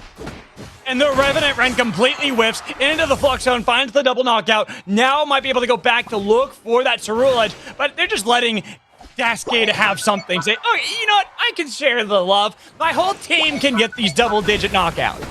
We almost have the entirety of Dift on double-digit levels. Electro Drifters doesn't have one. Yep. Wow, Dift. Living up to the name. in spectacular style in this game. We have just passed the 5 minute, and they are already diving into another pad. They are easily cleaning this up as well with the Reggie Lucky. They take down the top pad. It's only got 3 points left as this Mammoth one, he gets jumped on, but he is just taking the attention for the team, waiting it out. Finally, they get the knockout with that Dodrio finally showing up, but the whole time the pad's been taken out. Now Cascade with the Queenly Ascent, getting the knockout. Palmot here to back up. They're ready to dive into the base already. It is just 4.5 minutes left on the clock, and they're already doing so. I'm going to sit back for a moment, and I'm going to say, Electro Drifters, this isn't going to be indicative of your entire season. Dift have found top gear, and they're curb stomping. But it's only because of the complete Oh my god. I don't even know what to say. I don't even know what to say. The Skeletor's ult there just to make sure they nuke him down to find the triple knockout, and gonna make it a quadra here again for Jose. He might have back-to-back games with a Penta. This Palmot, level 13 relic, as the Revenant Ren tries to stop him. They still are going down. You cannot stop the Palmot. He's already got the knockout onto the bird. Low health bars as they dash back in. Ice Fang putting him everywhere. Supercell Slim narrowly missing, but they're diving into the base, ready to find these knockouts, hoping these shields are going to keep them alive, but it's only delaying the inevitable as finally they get the knockout on a Tooth, the Serena, then on a Mammoth Swine, as Palmot and Comfey had already disengaged. Every Electro Drifters player gets like +2 levels if they take down Jose. And I am putting if in every single grammar, like apostrophe and asterisk that I can find. Great punish on bottom path, actually, to take down the zone. As much as we can be absolutely floored by how good on micro Jose has been, and truly throttling the Electro Drifters time and time again, at the end of the day, you win Pokemon Unite with points, not with KOs. That said, Dift have been good to counterscore themselves 4-5 to 1-3-3. It is going to be a miracle, and I do not exaggerate, a miracle for them to be able to overturn this. Already at level 14 for Jose, as they are moving into the top pad, ready to get a Regieleki with just about 15 seconds left on the clock until they have to worry about that crowd on. So pretty good timing here out of Dift, and already in place is Cascade waiting for the rest of the team. Well, you've got a final stretch, Electro Drifters. Maybe Dift get cocky, maybe they get a little bit arrogant. I hope for your sakes they do!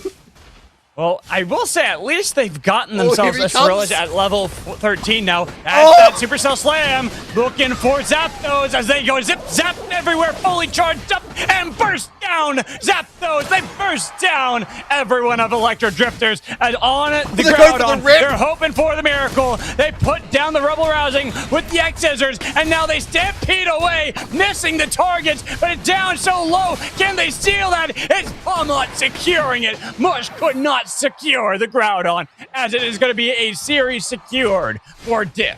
Now that I can absolutely give some advice to the Electro Drifters. If you're gonna rip, it's better if all 5 of you rip. It's no good trying to distract players away, because at the end of the day, it's a 50-50 coin.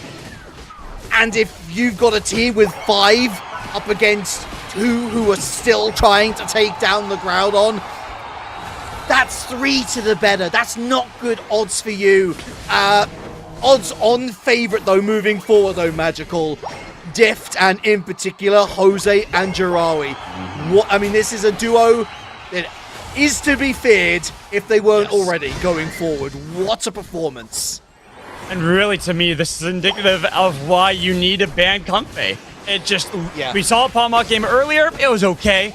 We see this Palmot game with Comfey, and it is disgusting. Could also be a Jose Diff, because he is doing it so well in this series, really putting on those carry pants. As now with a double knockout again, they have about 15 seconds left on the clock, and they have hit 4 digits in points. We've barely talked about Iclus on the Skeleturge. I think they had a great game. To be fair, the entire team had a great game, which makes it all the more impressive that we're looking at Jose and thinking, goodness gracious, good grief, Jose. What was that? And we're going to find out now in terms of KOs just how bad it got. I'd be shocked if it's not 20. Yeah. It's got to be 20. And that's the reason why we're talking about it, because it was constantly on our screen. But I'm glad you talked about that, iClass. Talk about Cascade as well at 23, because the thing is, all the players, if you put the performance that every one of those players had on a different team and they were the only one performing, you still expect that team to win with how good each of those players were doing. It's just the fact that you have, even among those, still that kind of performance from Jose is absolutely critical of why Diff have got to be in the conversation going forward in the season as one of the top teams. So Electro Drifters, again, I want to give them so much praise for like the first 7 minutes of game 1. They looked really competitive there. I think that the draft was solid. It had its weaknesses, and maybe they played into those weaknesses a little bit, which was unfortunate. Game 2, complete write-off. This is not a game that is going to define your season. Everything that could go wrong did go wrong. The Dodrio basically had no impact. The Cereledge was eased out of the game. The Zapdos, your big linchpin pick for early game, barely got going because Jose and Jirari we need to lock this thing down ASAP. And they did, running double slow smoke to ensure that they had that quick response. If one didn't have it, the other did. It was just a great game plan that was executed to perfection. And now we just kind of see it's going to be a highlight reel of mostly Jose, I'd imagine. It's pretty much just going to be a compilation of Palmont absolutely going nuts in this game. And I'm glad you talked about that, though, for Electro Drifters, because you look at a lot of competitive games and a lot of newer people too competitive, they'll have a game like this and think, oh, we're the worst team, we can't ever do anything, and then start giving up. But that's not the case. Games like this happen, even to the best of them. It's just a game like this happens where everything that can go wrong does go wrong. Sadly, that was them that had to feel us in this game. But it's about finding what did go right, especially game 1. A great example of what they could learn from and how they can do better in this game. Sadly, this game's not really one you can learn from outside of, what can we do to better defend ourselves early game to make sure that there isn't this kind of Palmont that's constantly stealing our camps and making it so that we're down 4 levels just a few minutes into the game. Context is king, Magical. Both Rework Core and Dift featuring players who were this close from taking part in the championship series this season, right? I mean, it was a really tight race in a very high-pressure single qualifying bracket. There were always going to be big names that missed out, and across these 2 teams in particular, these are some of the names that missed out. And so for the Electro Drifters, the fact that they took them to as close as they did in game 1, and even losing in the way they did here in game 2, take stock, VOD review, and learn. And I tell you what, there are going to be some teams or some players this season who might not do that. And if you're able to beat them, then your chances of a top 4 finish are going to be all the better for it. And it's just about learning, getting better slowly but surely. You don't just jump into it and automatically are the best team, right? Very rarely do you ever see that happen. So looking at how they can perform later, I have high hopes for them. I have high hopes for T-Tar as well. Learn from these games, but it's going to be difficult when you look at grand scheme of things against a team like Dift here, who just looked so good. And I want to see more of what Dift is capable of, because 2 very different styles, Palmont and Dragapult. Yet Jose played them to perfection on how he was able to dominate that one. I'm glad we got the slow-mo to actually show how close it was from Mush to secure the Groudon, but even if you get it, I don't think it really matters. Thank you to our production team of Shivam and Bina there slowing things. I didn't even realize how close Mush actually got there to getting that final hit. And hey, maybe it's a different story at the end there. But listen, I'm so excited to see how Dift progresses as well. I completely agree with you. I think it was a bold strategy in game 2 to go with so many hyperscalers. It pays off massively. It's a super exciting game. But there are more games and series indeed Magical on the way.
Hello. Welcome back in. It's the European League by Unity Clash for 2026. I'm again Mad Magical, joined in again by Relic, as we have already had 2 amazing series take place, with Diff looking absolutely dominant in that last game we just launched of our second series. But moving forward, we got to keep it going because we have another series ahead of us. Omon Bizulu. I'm gonna have to have you say it. Wow, that was an attempt. I respect the attempt. Omon Buzaluf. Oman Buzaluf. Yeah, I don't know French. I know OMB for short. OMB is a good one. I do like that. But I want to get the full name. But Oman Buzaluf. Here we go. This is a team, and there are quite a number of familiar faces here. You know, this is one of those teams that we expect really good things out of. When you see Nachos, you see Mbok, you see Qatar, you're like, okay, this is going to be a very strong team.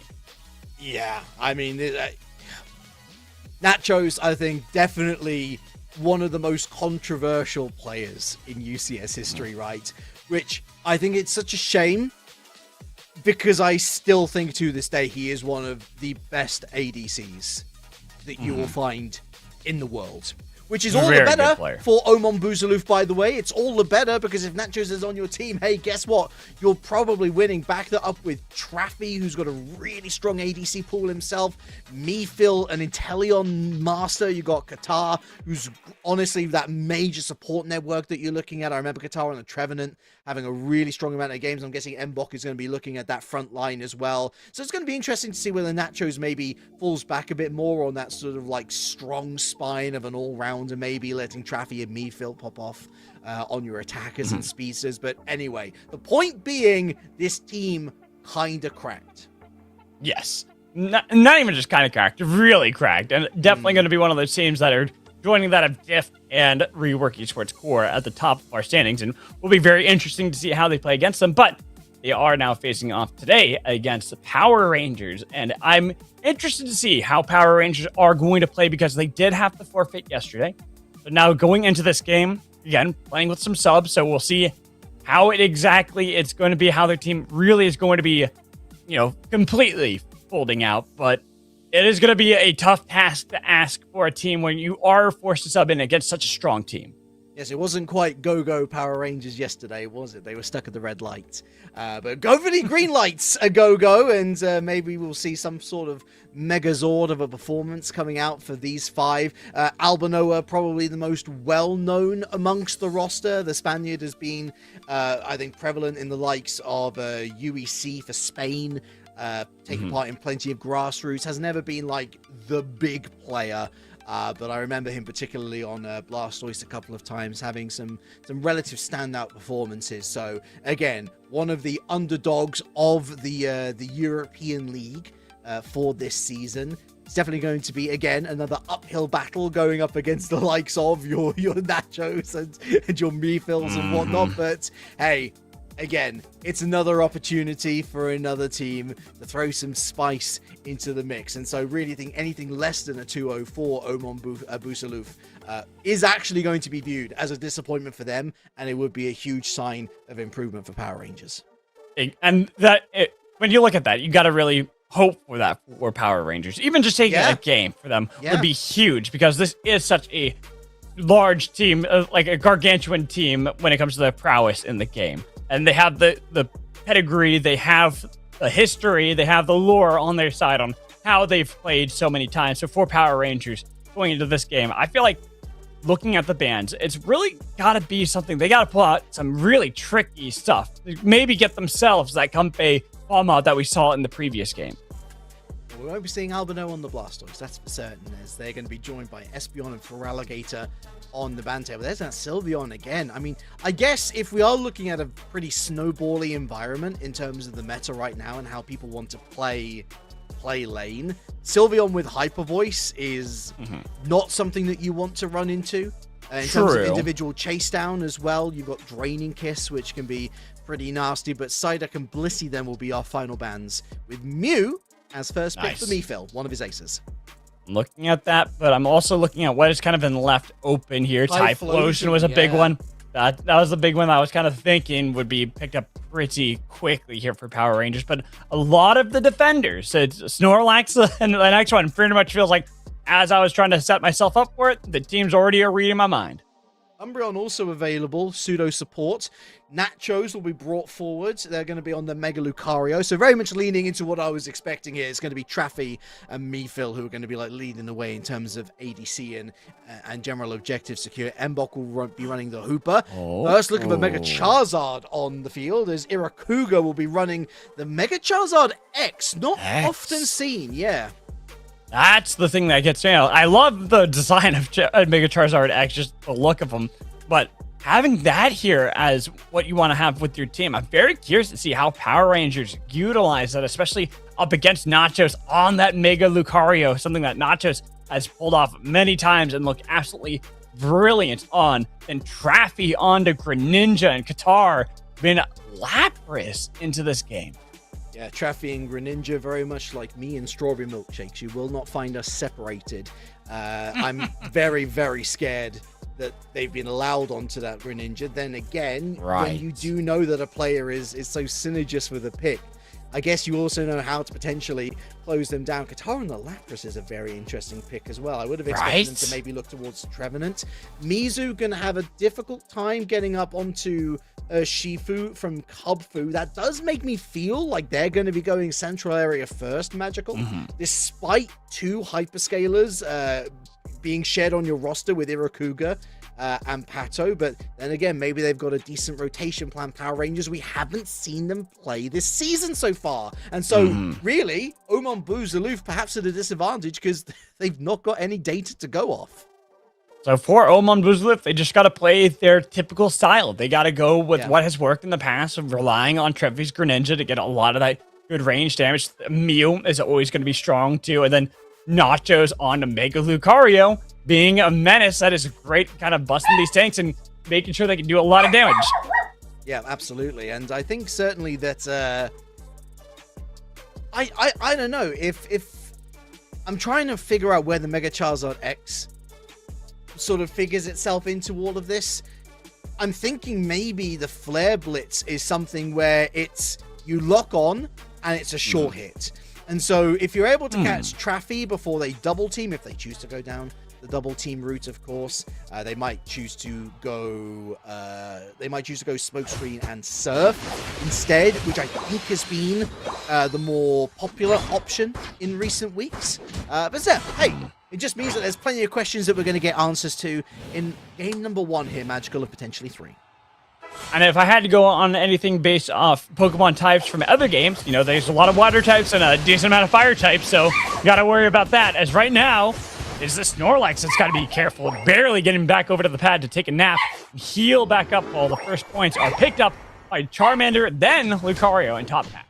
I do love that Albino and Mbok were both kind of looking at invades and they both stumbled across each other and were like, let's just go top path. Let's just go top path, and especially for Mbok, almost finds the K opener onto Albino. It's so fortunate to have the X speed in pocket to pop. And getting out there barely as we look towards Central, it is going to be a Frogadier up against Urshifu, who's getting a good few punches in as these Natus.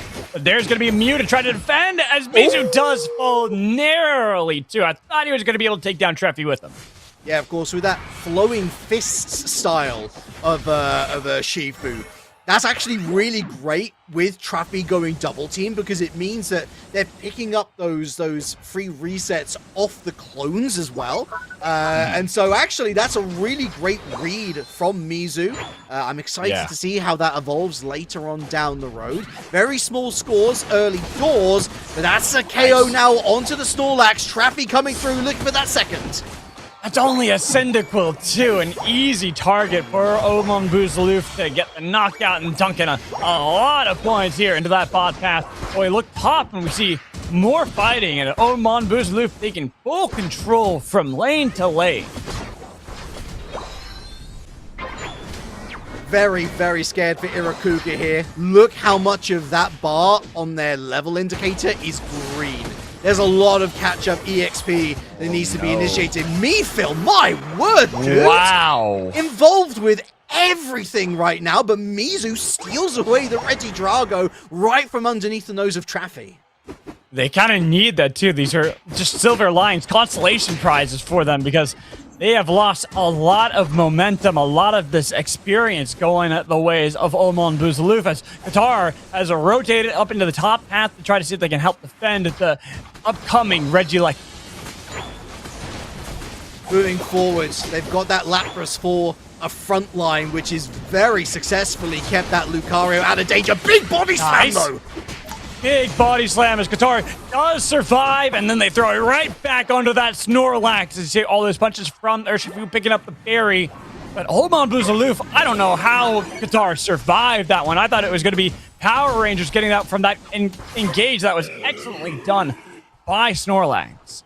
Running the big route, and so enabling the HP recovery. That Regice will only make things worse. When you've got a Lapras ahead of the level curve, which they are, by the way, level 8 is incredibly strong for a frontliner in this current meta. It's very difficult to try and isolate it and take it down, especially if the opposite team is communicating effectively. Interesting to see Mizu poking and prodding at this Regieleki, though. That's risky. And now that they have Typhlosion, might mean it's time to strike for Power Rangers, but using that Shuriken to already delete Urshifu. Oh, they got it. They're trying to get the eruption to get something. They were able to pick up the Regieleki as well, get the knockout onto Lapras. British Alba Noah got that with the basic attack, by the way. That's very impressive. Right out from, I mean, I thought it was going to be the eruption, personally, from the Typhlosion, but it doesn't really matter too much for Omon Buzaluf. Between Mifil and Mbok, they've been able to dismantle the Regieleki very efficiently, and looking up to the scores, Magical 139-10. A comfortable points lead. Yeah, very comfortable, but not saying that Power Rangers can't bounce back into this one, especially if they're able to get this knockout onto Mega Lucario. Oh my words! Punching back. Oh, he does. Oh my words! No, Nachos! How do you do it? Breaking the hearts of Power Rangers. It was a 1v4, and Nachos coming out the strong, superior player. Man, I've missed watching Nachos. This kid is so good. He's so good at Pokemon Unite. It was such a preemptive Mega Evolution. He could see what was coming his way. And he's like, yeah, I am them. I can take this fight. Oh, but real trouble here for Qatar caught in enemy territory. I don't think you're getting out of this one. No Lapras Express will help you. It's going to take Team Week to help get you out of there. And unfortunately, the team was not there. And breathe. Past half time, that lead has only evolved. I keep on going back to evolved. It's only expanded, let's say, for Omon Buzaluf. 210-10, a clean 200 points clear. We're starting to get into the territory where even if Power Rangers were to take the final stretch objective, they're going to be at the advantage still. And now they're trying to fight over the Regice. They've already lost their Mega Charizard X as the Regice is picked up by Typhlosion, but the team getting it deleted. That eruption does nothing as it's a double knockout for Greninja and even the Hoopa. Nachos is a second home, and that second home is 10% of the health bar. Just such grace under pressure. Does not matter. Flare Blitz, though. Wow, Traffy almost catching a stray. Qatar forcing the X speed, but they're going to be in plenty of safety, mostly because Power Rangers are looking at the yellow dots themselves. Omon Buzaluf, though, going again for another steal, another blue buff in their favor. This is getting rough here for Power Rangers, and really I'm looking at what are their win conditions at this point. How do they get back into this game? Because they're struggling to find a placement on the map at the moment. Nice trick tech from the Hooper, Mbot.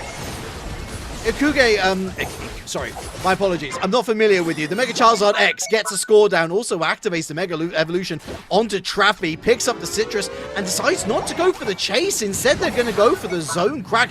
I guess it's better to do that, because now they get the reset back to the T2, which is under great peril and duress. As they throw down a lot of heat waves, trying to see if they can be enough. But even though Nachos still diving with the heavy slam, can they finally take down Nachos? And Buck narrowly escapes danger too, as they've frozen in place the Charizard. They've got back up and trying to see if they can survive. But Nachos this whole time has not relented as he takes down the Power Rangers, chasing back the Typhlosion far away from this fight and even taking out the pad. That's 46 points. 46 points on the overdunk after, again, just flexing their muscles. This game is so easy for them. Man, it is just... Nachos is just so incredible. I don't know what else to say. It just so many times in this game, and is so good at that Mega Lucario. That 4 Power Rangers, they've been doing the best they can, but what can you do? He's level 14. We're about to get Groudon onto the Thea Sky Ruins. How do you stop this Mega Lucario? I don't know if or when Nachos is able to play UCS again, but I hope something can be figured out, because EU is far weaker without him. And look at Power Rangers now trying to force the issue. Doing their best, trying to get some points back as they put down the eruption, getting a little bit of damage, but a power nap in enemy lines. Heavy Slam doesn't really do enough. Force the eject button away with the chase as Qatar blocked by the wall, looking for that solar beam to get some damage now. Narrowly getting out there. I see that Treffy's waiting in the wings that whole time, ready to fight back as they put down the shot. Oh, what a catch! With a punch, almost got him, but Treffy is not down at all. Fights back as now is spin away, but nowhere to go from Pato as a triple knockout for Phil, looking for that quad as Groudon secured by Nachos. Unbelievable catch from Mizu onto Trappy there. With barely a health bar to speak of, they were able to activate the final part of their Flowing Fists Unite move, but it just wasn't enough. The level disparity across the board meant that there was simply too much of a health bar to chunk down. I want to go right back to the beginning. Great idea from Power Rangers to try and get double scores over the board to close the gap. But who's there? Once again, Nachos with the Aura Cannon catches both players trying to score. He can do no wrong in game number 1. What an apt name there in Aura Cannon when you have the aura from Nachos exerted in this game. Oh my word! Amongst the team too. There's just, what else can you say here? Absolute domination for Oman Buzalou. We're looking at a quadruple number game. The scoreboard is broken. The Power Rangers' backs are broken. Usually such a colorful team. They're going to be looking in sepia tone after this one. They're going to be so concussed. Oh, Mon Buzaloof. Oh my, oh my, oh my. Guys, when it game's this dominant, you just have to applaud the power of Oman Buzaloof and what they showed here on the Thea Sky Ruins. Yo, Benny, also as excited as us too, I think. Oh, just doesn't matter who's watching, where you're watching from. You can't help but be impressed and excited when a team and an individual player pops off like that. It was Jose in the last series. It's Nachos in this series. But, I mean, look at the assist count, by the way, for Qatar and Mbok. This is a team that was communicating beautifully. Almost 20 assists for Qatar on this Lapras that simply refused to go down. Of course, the Hooper's always going to be a great boon when it comes to rotations. Mephil was dominating early games. So many early KOs in their favor, ending up with almost 85k. It says so much that Traffy, whose macro was actually pretty essential in ensuring that Power Rangers weren't able to escape the fights that they were committing to. Only 45k damage from Traffy, but he didn't need to flex. He didn't need to hit triple digits because the rest of the team was doing the heavy lifting for him.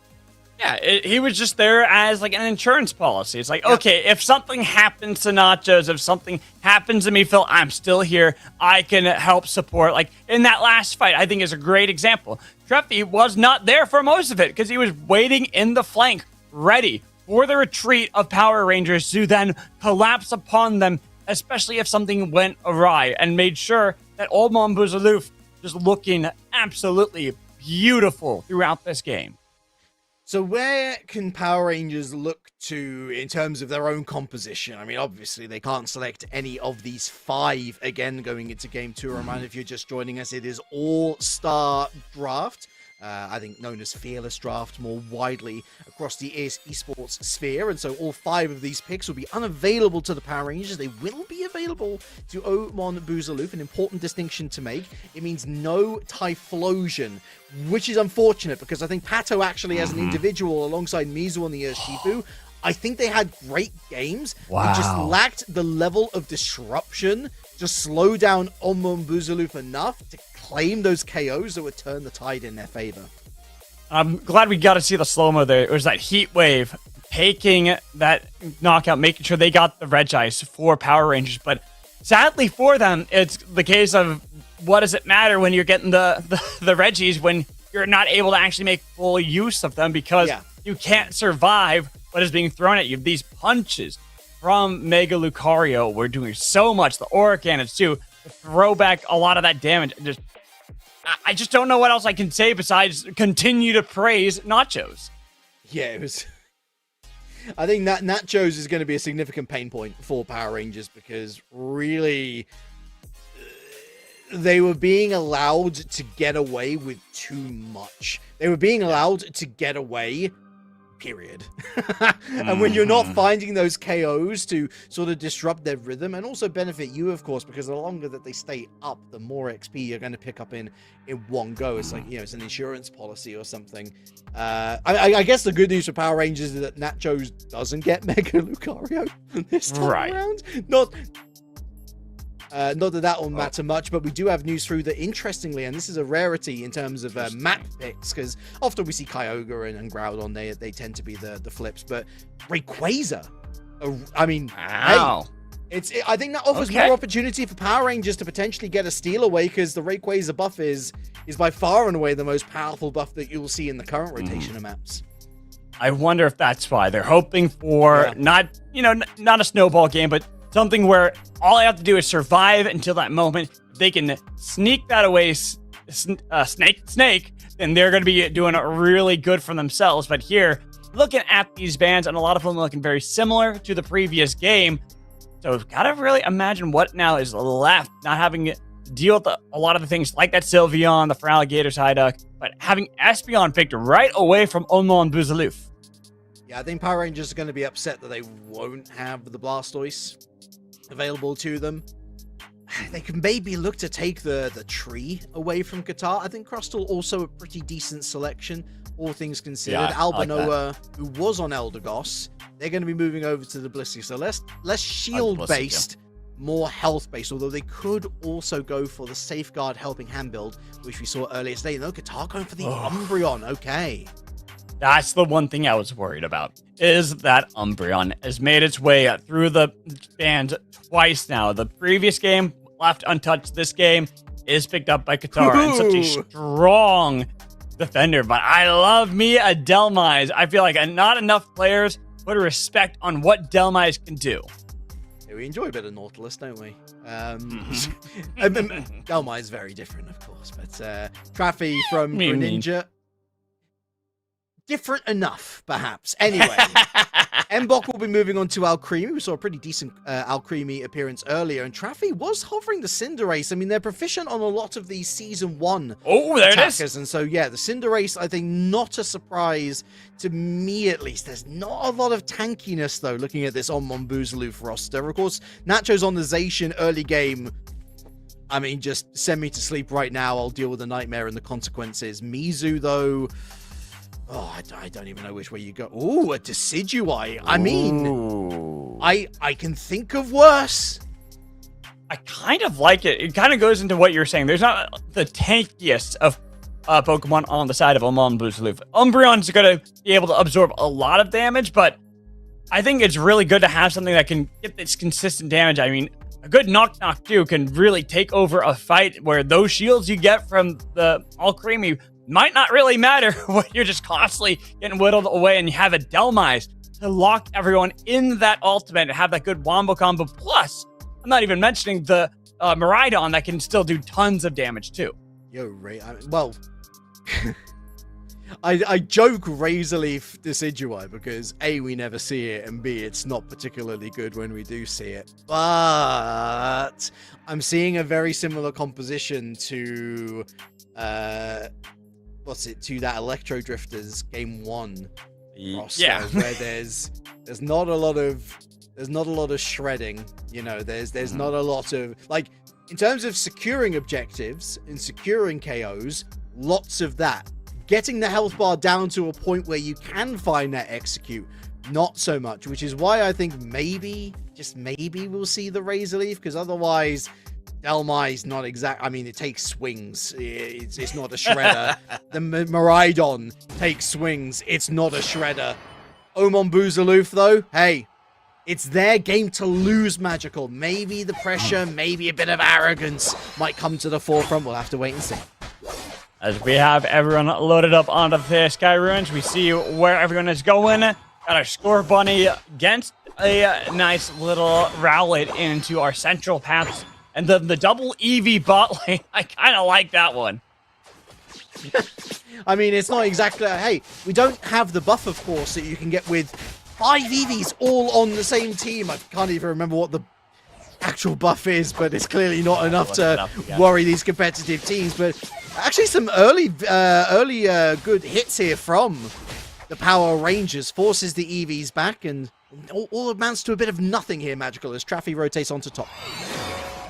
Waiting for that angle, sees a pretty easy target there in Delmai's, getting some good poke, who barely was able to secure themselves that little camp, get themselves level 4, as right now, it's early into the game, but seeing the reboot already on the field for Omon Buzaloof, doing a good job of making sure they're rotating around. But Mizu should be here to contest, and now they got a little dwebble there too. Thought about engaging, but decided against it. Laotian kind of betrayed the entire plan here. 5-player rotate onto top path. Hadron engine down. I thought they had it for a second. They had the stun on a reboot, but they just go for the dunks as the rest of Omon Buzaloof. They'll forfeit some control of that top path, allowing a lot of those points to go Power Rangers' way. It, of course, means that there's been free scores on the bottom path, but technically speaking, Power Rangers do hold the lead, albeit by 6 points. But look at Omon. Where's Nachos going? Excuse me? They've gone round the rosies and picked up every bit of farm that they can find. Yeah, the moment they saw all 5 were pushing for the top pad, they're like, hey, wait, no one's defending bot, so they got the double dunks, and they rotated in and just said, okay, your jungle's not mine. I mean, I guess the positive thing is that Nachos hasn't been able to find any KOs by virtue of not finding anyone, but that's about to change pretty quickly! Oh my word! You had to cast the cursor. You just I had to cast the cursor right there. It's in my contract, Magical. I had to say it. That's right there, the biggest caster curse I've seen in this series so far. There's going to be more to follow up. Katara was able to easily get that back kick onto the dragon, get some dunks, but has to barely get away. I thought for a second there's going to be enough CC, but instead with 4 for Omon Buzaloof in the bot path, could be dangerous as they push back, looking for the Crustle. The Rock Tomb has been placed down as Miraidon does show up in the nick of time. Might be able to save the team, but they're just doing their best to make sure they can fight against that of Omon Buzaloof for control of these camps. I'm just looking at the minimap. That Dartrix is being chased across country.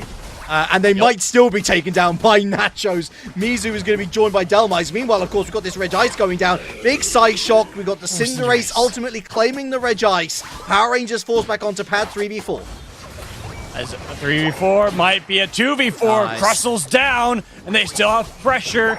Right on trying to get some damage. Here's Delmai's. Do they look for the anchor shot onto anybody? Pulling back, but cannot be interrupted there. Make sure that Umbreon gets out.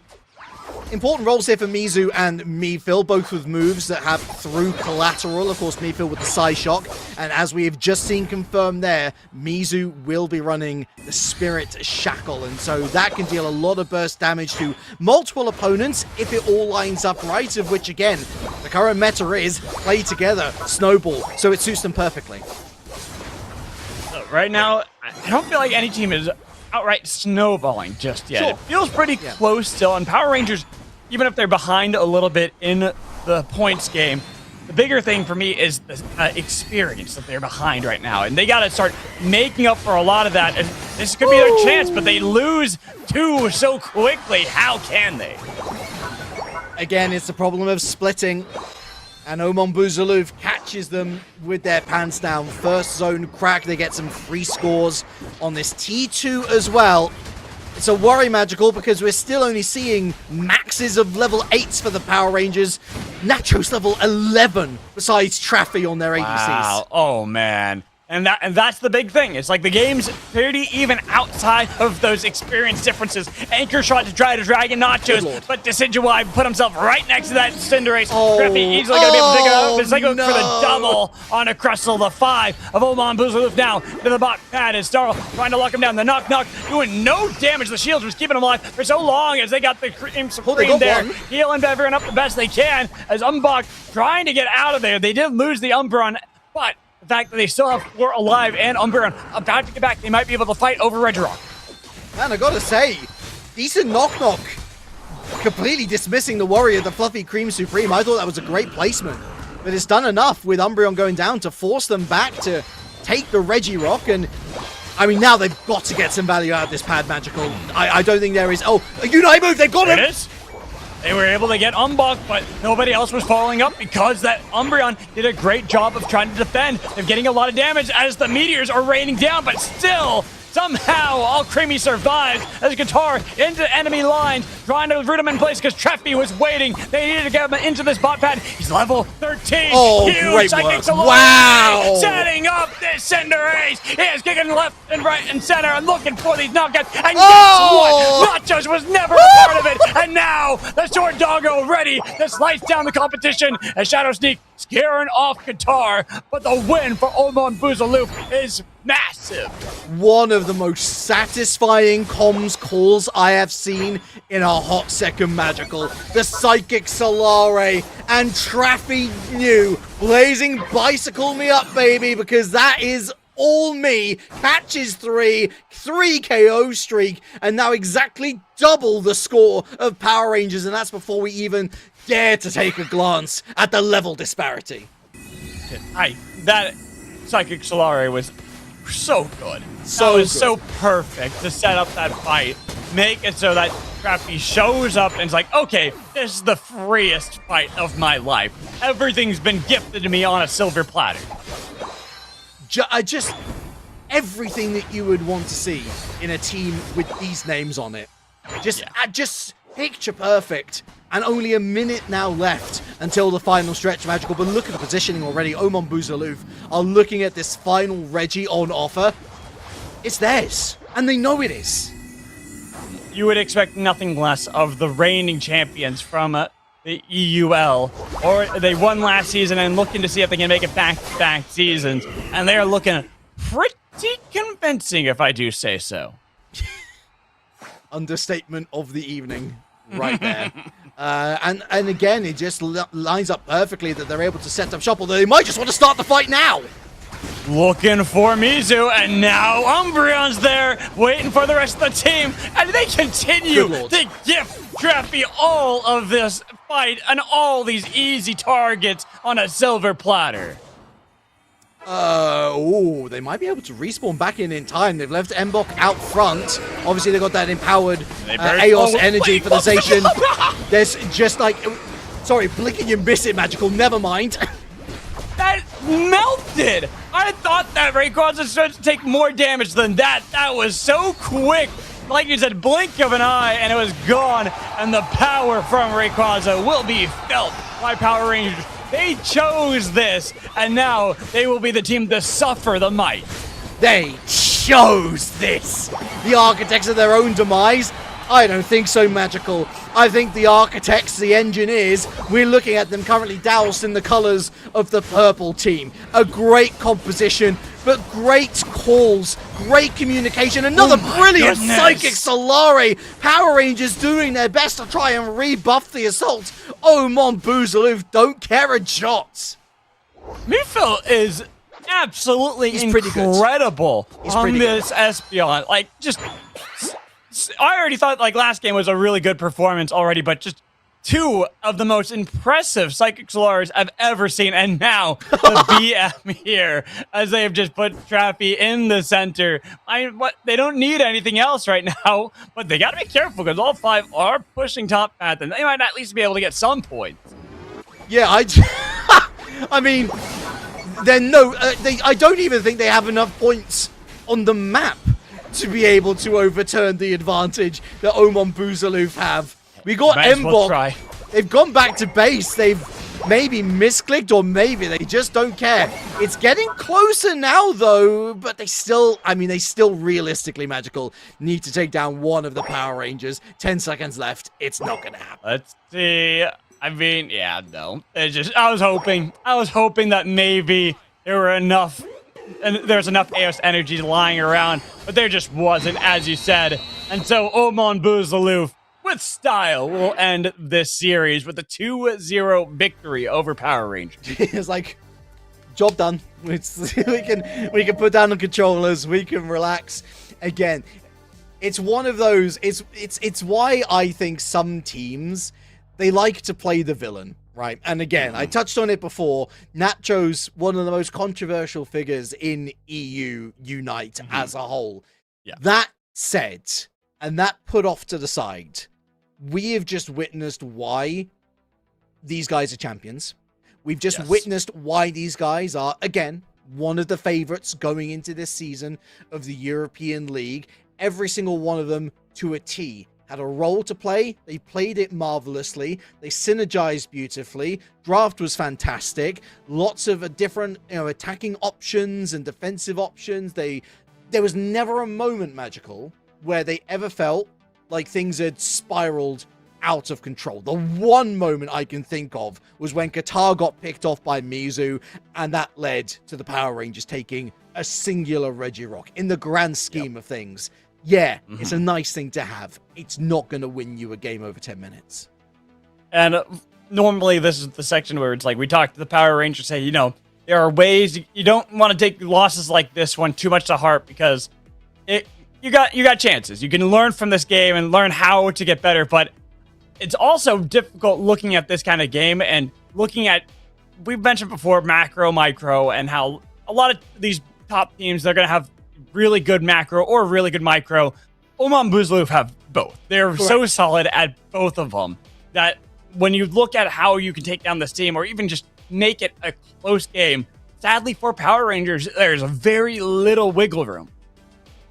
Yeah, and it's strange, isn't it? Because this being our first look at Power Rangers, and it almost feels like we're trying to be the nice guys here by saying, again, we saw a lot of what we like to see from all three of these teams that have now been, destroyed 2-0 in all of these series.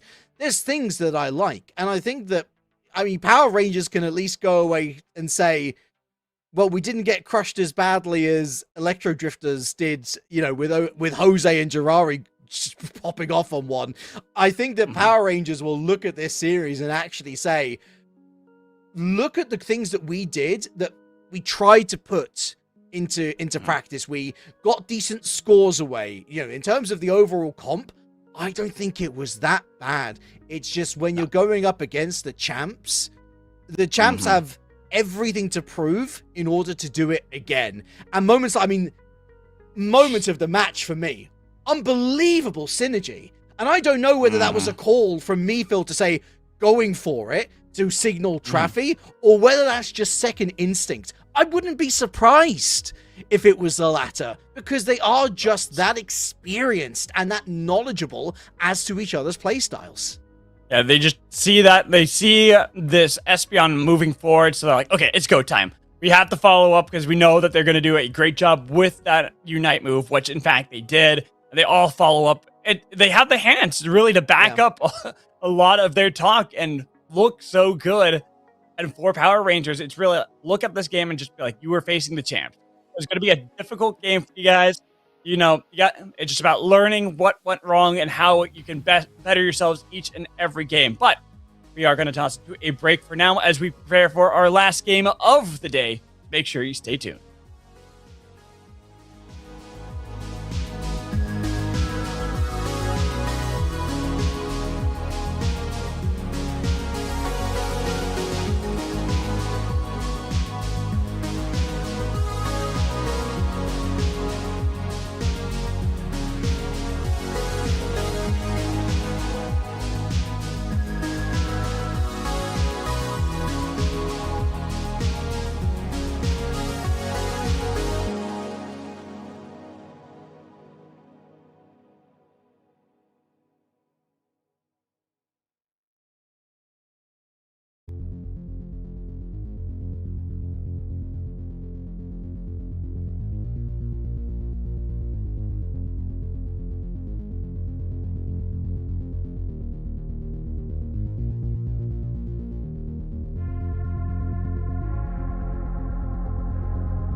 Hello, welcome back. Sorry about the extended break, and we got the light shining on Relic as we get ready for our final series of the day. I hope you're ready, Relic. It did take us a little bit, but we managed to get it going. So we have the Vaporeon haters versus Nasty Family. Yeah, I got in touch. I told them, listen, Magical and Relic are casting, and all of a sudden, everyone was like, oh boy, we need to get in on this immediately.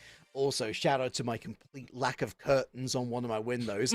I'm paying for it now. But it doesn't matter whether I get sunburn Magical, because I think that things are about to get pretty hot and spicy in this series. On paper, the closest of the day, starting with the Nasty Family. Now, we were talking about the fact that we hadn't seen the Power Rangers yesterday because, well, they forfeited their match. They forfeited their match versus the Nasty Family, and so this will be our first chance to check out them heading on to Thea Sky Ruins. And similar to what we've been talking about before, a team with names aplenty. Nayat, Sixies, and Galnagunner have got a lot of experience within the EU region. Christo, of course, coach of Team Peps, deciding, coach no more. I want to show that I've got what it takes in the European League. And Pyromania is another name change. For the artist previously known as Reliark, for the artist previously known as Relly, for the artist... You get the idea. On the other side, though, the Vaporeon haters Zoinks in the Mud. A lot of great players, though. A lot of Spanish players led by one of the most storied grassroots veterans in Oscar. I gotta say, props out to them, like, with their avatars again, because it feels like they have a lot of, like, color coordination. Yeah. Very similar kind of vibes going on.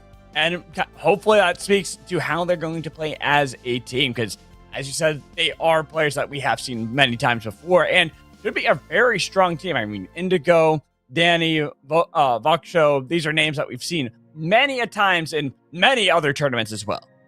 Yeah, absolutely. Repping women in the scene as well, which we absolutely love to see and encourage here. Yes, we do. In Pokemon Unite. So, hey, it doesn't matter who you are always welcome in these communities. Not welcome in the selection process for game number 1 Magical. Umbreon, and I'm purposely skipping the next one, Zacian, Psyduck, Sylveon for Alligator, Aegislash ban? Not seen that in a while. Yeah.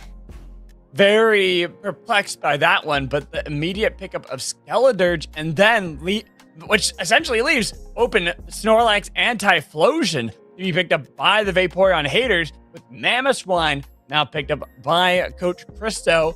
Looking at that Latias as a nice supporter for the team. I wonder if they're going to go for the Latias combo.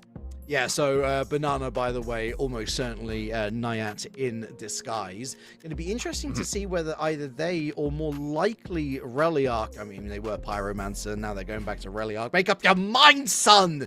Could go Latios and enable the Eos Twin synergy, and already the licensor has flipped up, maybe looking at Mega Lucario, which Nacho's put to good use. Nayat will be locking in the Zapdos, and it will be the Mega Luca that rounds out this roster. Interesting. Looking at this combination for Nasty Family, I was looking at this team as having a Skeledirge and a Mamoswine, things that kind of want to get later into the game. It'll be very strong when you get there. And then that Buzzball, a very good answer to that. Say, hey, we should be able to bully you, be able to do a lot, but then you lock in Zapdos and Mega Lucario. Mega Lucario much more for that mid game, but something that can actually go toe-to-toe against the Buzzball. But now you have to be cautious of an Absol. The Absol, great to dive into this backline and try to catch out someone like Sixies, like Banana, to see if they can get down these very crucial targets quickly. It feels like speedsters en masse kind of missed the train to the current meta right now, because hyperscaling attackers are in. Def Shred and General Objective Shred are highly prioritized, which is not traditionally something that these speedsters are successful in. I mean, I guess you got Meowscarada there and maybe Meowth to a certain extent, but Absol, we're looking at that Night Slash and pursued maybe Psycho Cut to add a few debuffs on to get those KOs quickly. Of course, Midnight Slash, a really interesting Unite move where it can do a lot of damage, but it is so static, very easy to avoid, very easy to read, and so there are definitely trade-offs there. But I think I would certainly be excited by the prospect of synergizing with Oscar on one of his aces on the Buzzwole. We've seen it used to great effect earlier. Helps relocate Pokemon. Although that said, Christo running the Mamoswine magical with that Ice Fang certainly has that in his pocket as well. So as we get into game number 1 of potentially 3 of our final set of the day, it's our closest match on paper. I'm excited to see who takes early advantage.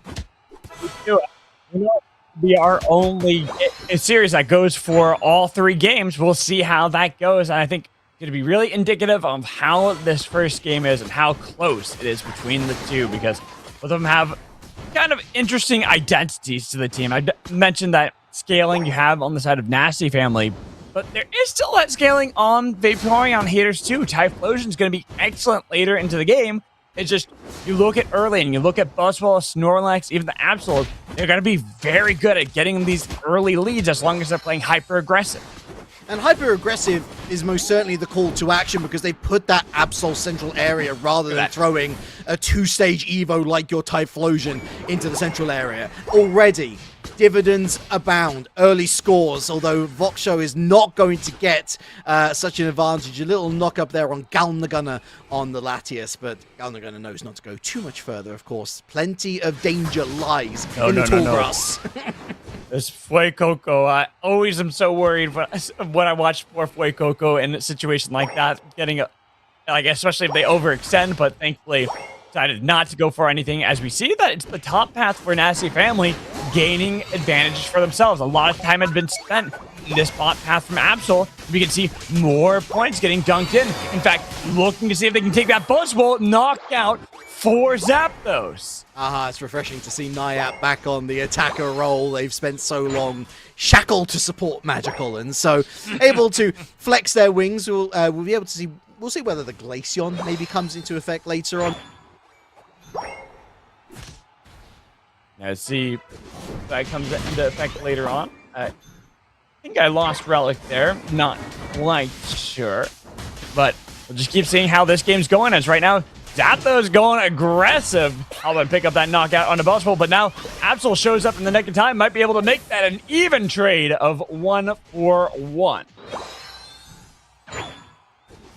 So I think we lost Relic for now.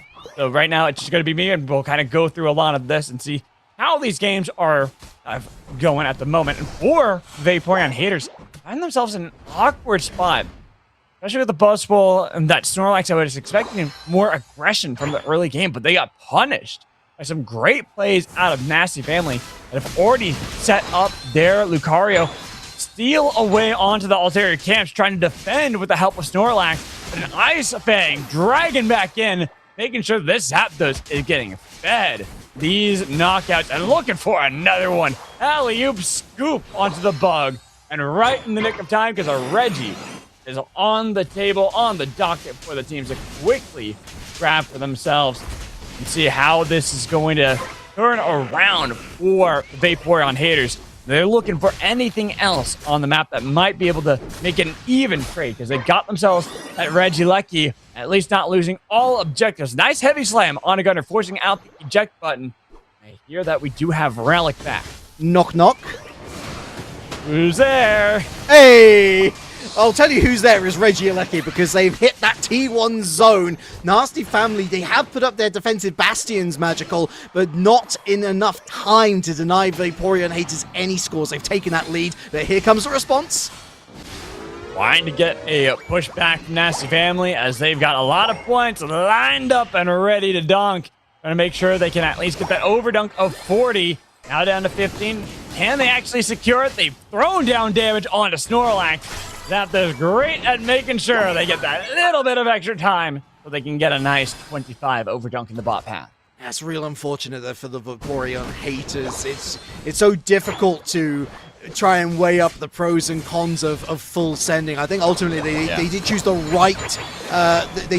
right choice, as Nasty Family there were clearly going to just play more KOs if they did hang around and find out. But it does mean, of course, that they now trail by 110 points. As well, they're trailing in the experience game. Lucario already at level 11. They're absolutely at least trying to keep close, but look at everyone else so far away in levels. You have 3 already in the doubles as another one hits 11 in Skeledirge for Nasty Family.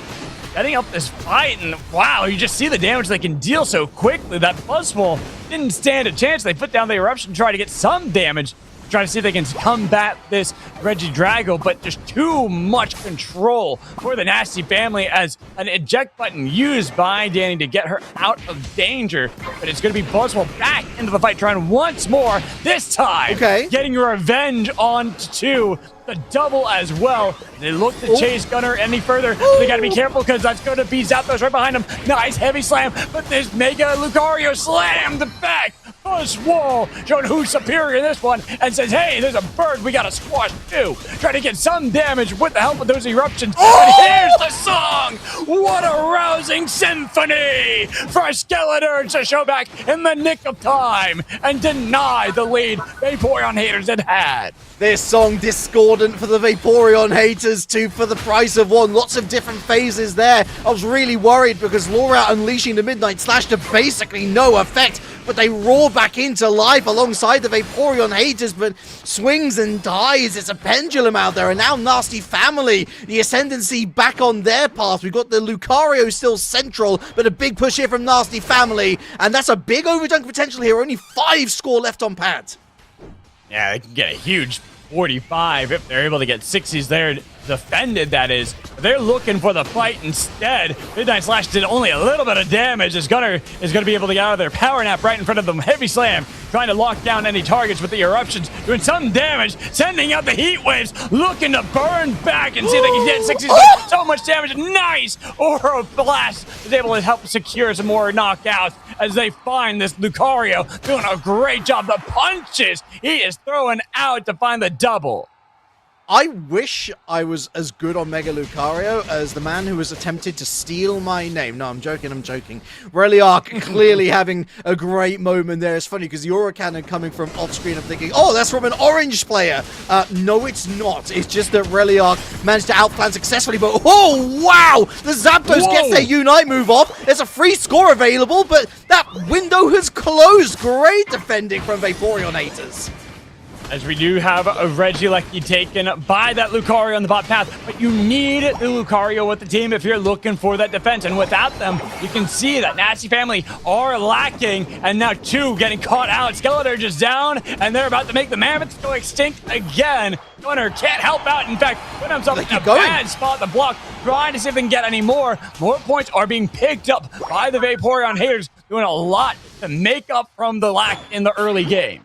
Oh, the Zapdos Thunder Wave is horrid work. It really is. And then getting those odd paralyzes once you follow up with their secondary attack is just slows you down so unnecessarily as the Zapdos starts to run through the numbers. But final stretch time, Magical. And Vaporeon haters, they got a 5v4 scenario. I'd push it if I was them. Somehow in the 1v1, Oscar was able to get the knockout on to Mega Lucario, but they haven't pulled the trigger, and now back. Too late. In the center, ready to blast back and look to join in the team. Too late. Too late. I would have full sent it. I mean, you've got all Unite moves available as well. Not that they were to know, but Nasty Family were lacking a couple of their Unite moves. And so, hey, it's the Riddler moment. Do you know?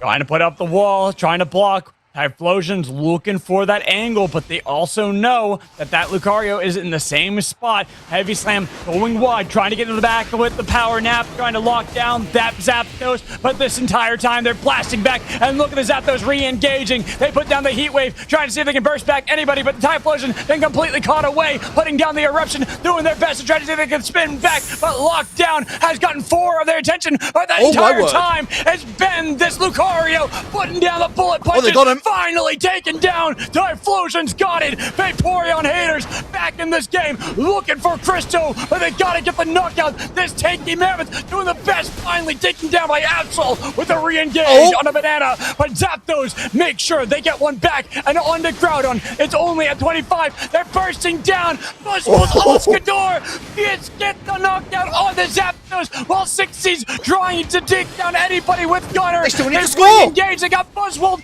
but they've lost Scaladurge, and like you said, no points have been scored. That means Nasty Family still in the lead. Lucario back up for round 2. They've got the ground on, back at 50%, but you gotta be so wary. Dashing back in, this Lucario's Justice Punches raining true. That's Indigo has fallen, and this entire time wasted by the Nasty Family.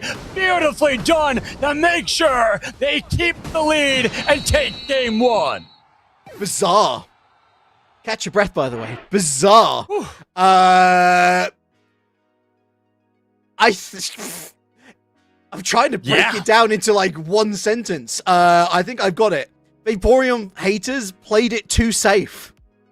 Yeah, they just did. I think so. They had a 5v4 scenario with Unite move advantage.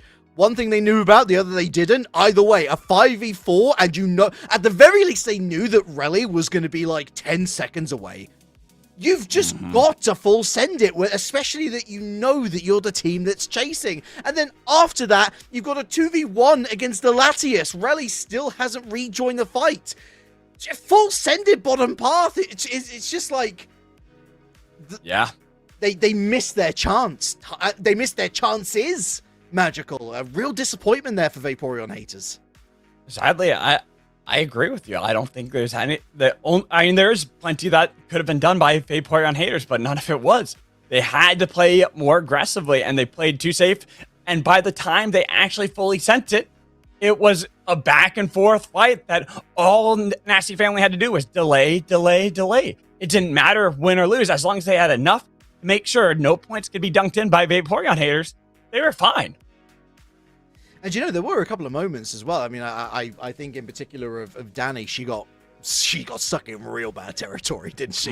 She was surrounded by like 3 Pokemon, and yet she ate the Mist Blast from Galnagunner, by the way. The Latias just unleashing their Unite move. Nah, it's fine. I've got this. Meanwhile, you've got Rally in the back line taking 1v3 and almost winning that too. Like you say, it was very disjointed. There was a lot of mistakes really from both sides. If you want to get critical, they got lost in the sauce. They got lost in the sauce. That's exactly it. But I guess if you're going to flip it on its head, the best we could say is that Vaporeon haters did have that entire game, very much like the sun that beams down upon me right now, in the palm of their hand. Magical. This is a Spider-Man 2 moment. It is very possible that they go into game 2 knowing what could have been and seizing that moment next time. Honestly, yeah, I agree. You're hitting the nail on the head with a lot of the analysis in this, because it's so apt. That's how it should have been for Vaporeon haters. I feel like they had plenty of opportunities that they just were too afraid. They gave a lot of respect to the competition. Granted, I think you kind of do need to give some respect over to them because how well Nasty Families had played through most of this game. But also, you have to play like a team that wants to win, not a team that's just trying to defend, because you were the team behind. If you're not playing aggressively, you're never going to make up the ground that you need to get the points back into this game. I think if I'm Laura, I am reevaluating my pick. I think I actually, mid-game, I highlighted there was a moment where they just unleashed Midnight Slash. It maybe hit 3 people, and there was barely any damage on those health bars. Now, that was with the addition of Psycho Cut, creating a damage multiplier situation.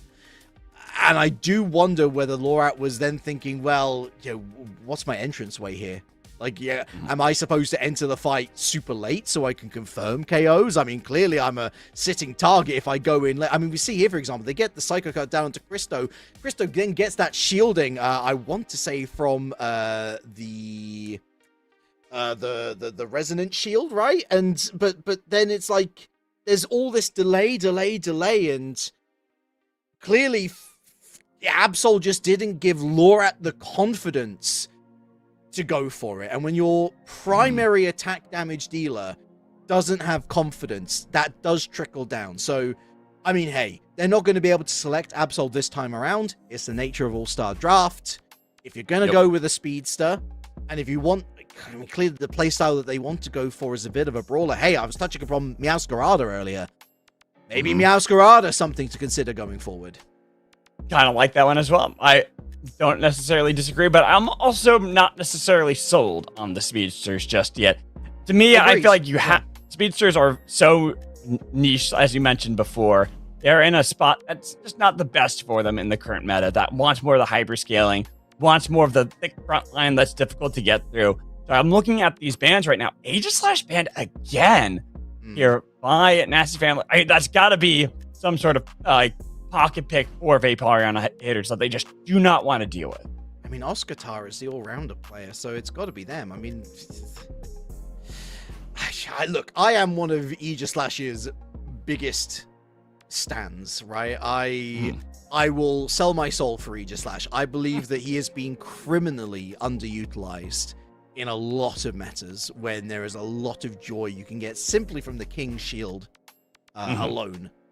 And maybe Oscar, maybe this was like their secret source, and Nasty Family know that that's their secret source, and so now they can't choose that or Buzzwole.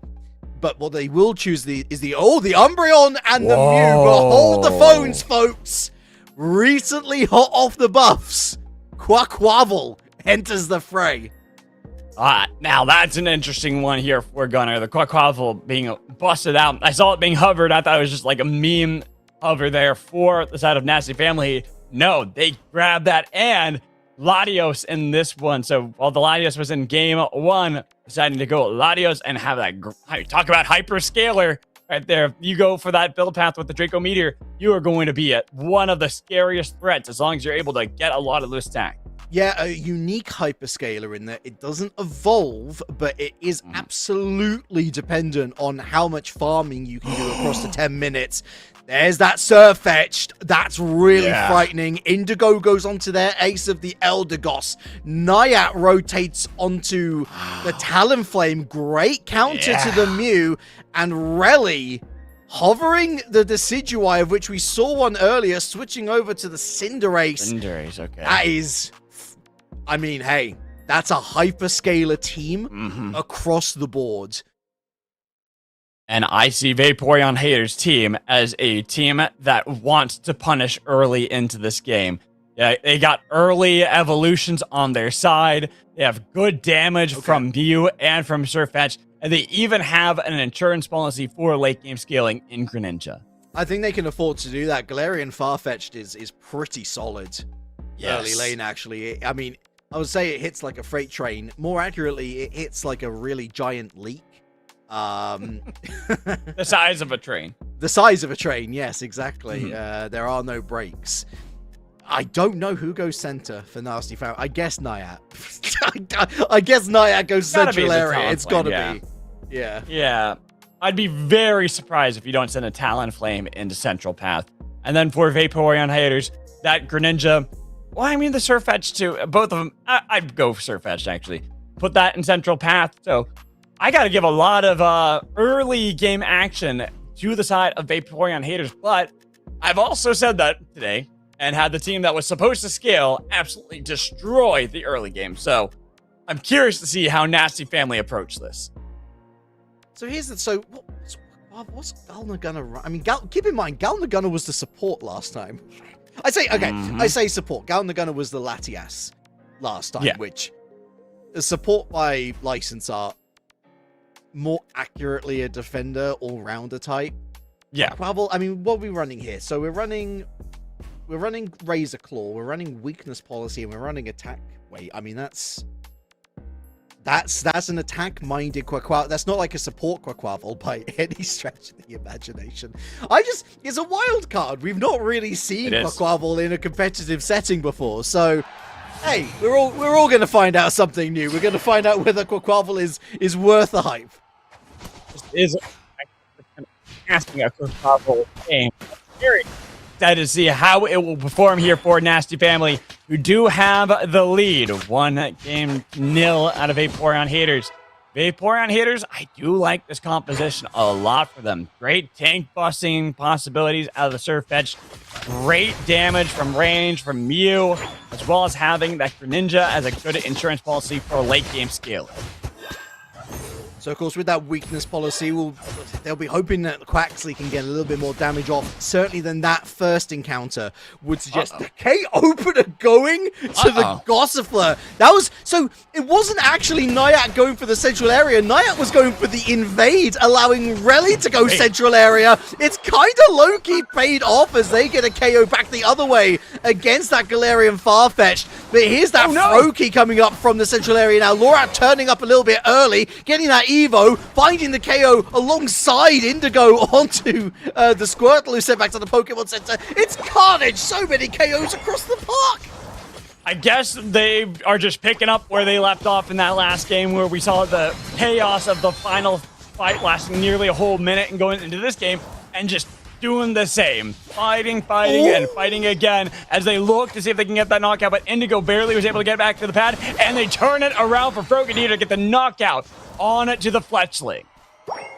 The precautionary handbook has been thrown out the window into the garbage truck. It is halfway to the tip right now. My word, almost getting another KO onto that Squirtle. 3v1 count the gunner can't escape the clutches of the Vaporeon haters.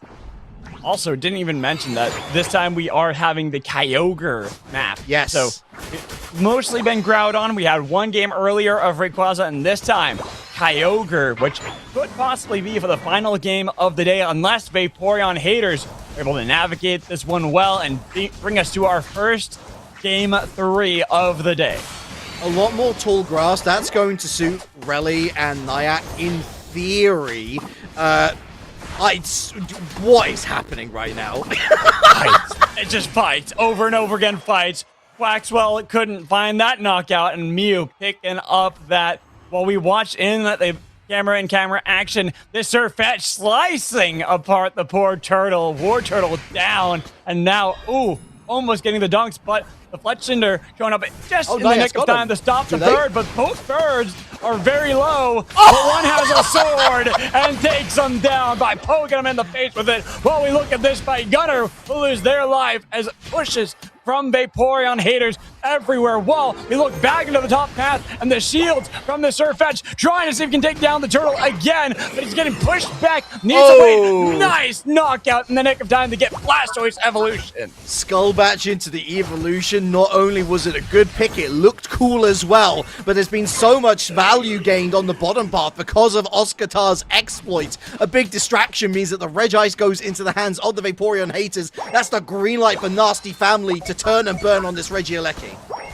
And we see here come the cavalry. Are they going to get there in time? It's just Eldegoss who has to try to defend this pad wall. They have gotten a lot of damage onto Latios, chasing down, and Greninja taking the kill first, looking for that Cinderace who threw the soccer ball. Oh, they got him! Oh, they missed the Hydro He's Pump! got shields! The quick No couldn't way! get it! He dashed back with the Shuriken! He's alive! They've dunked in some points, but even with the pushes, it's going to be the pad taken down, and now diving from air into the dirt, as somehow Vaporeon haters are able to find the knockout. Christo is going to be kicking themselves. They just catch this Greninja at the tail end of the surf, and then they miss with the Hydro Pump. The KO was right there. They still take the T1 magical, so it's not exactly all bad. The trade is all right. They still have the points lead, but that's got to be a kicker because Vaporeon haters got so much unnecessary EXP from a Nasty Family perspective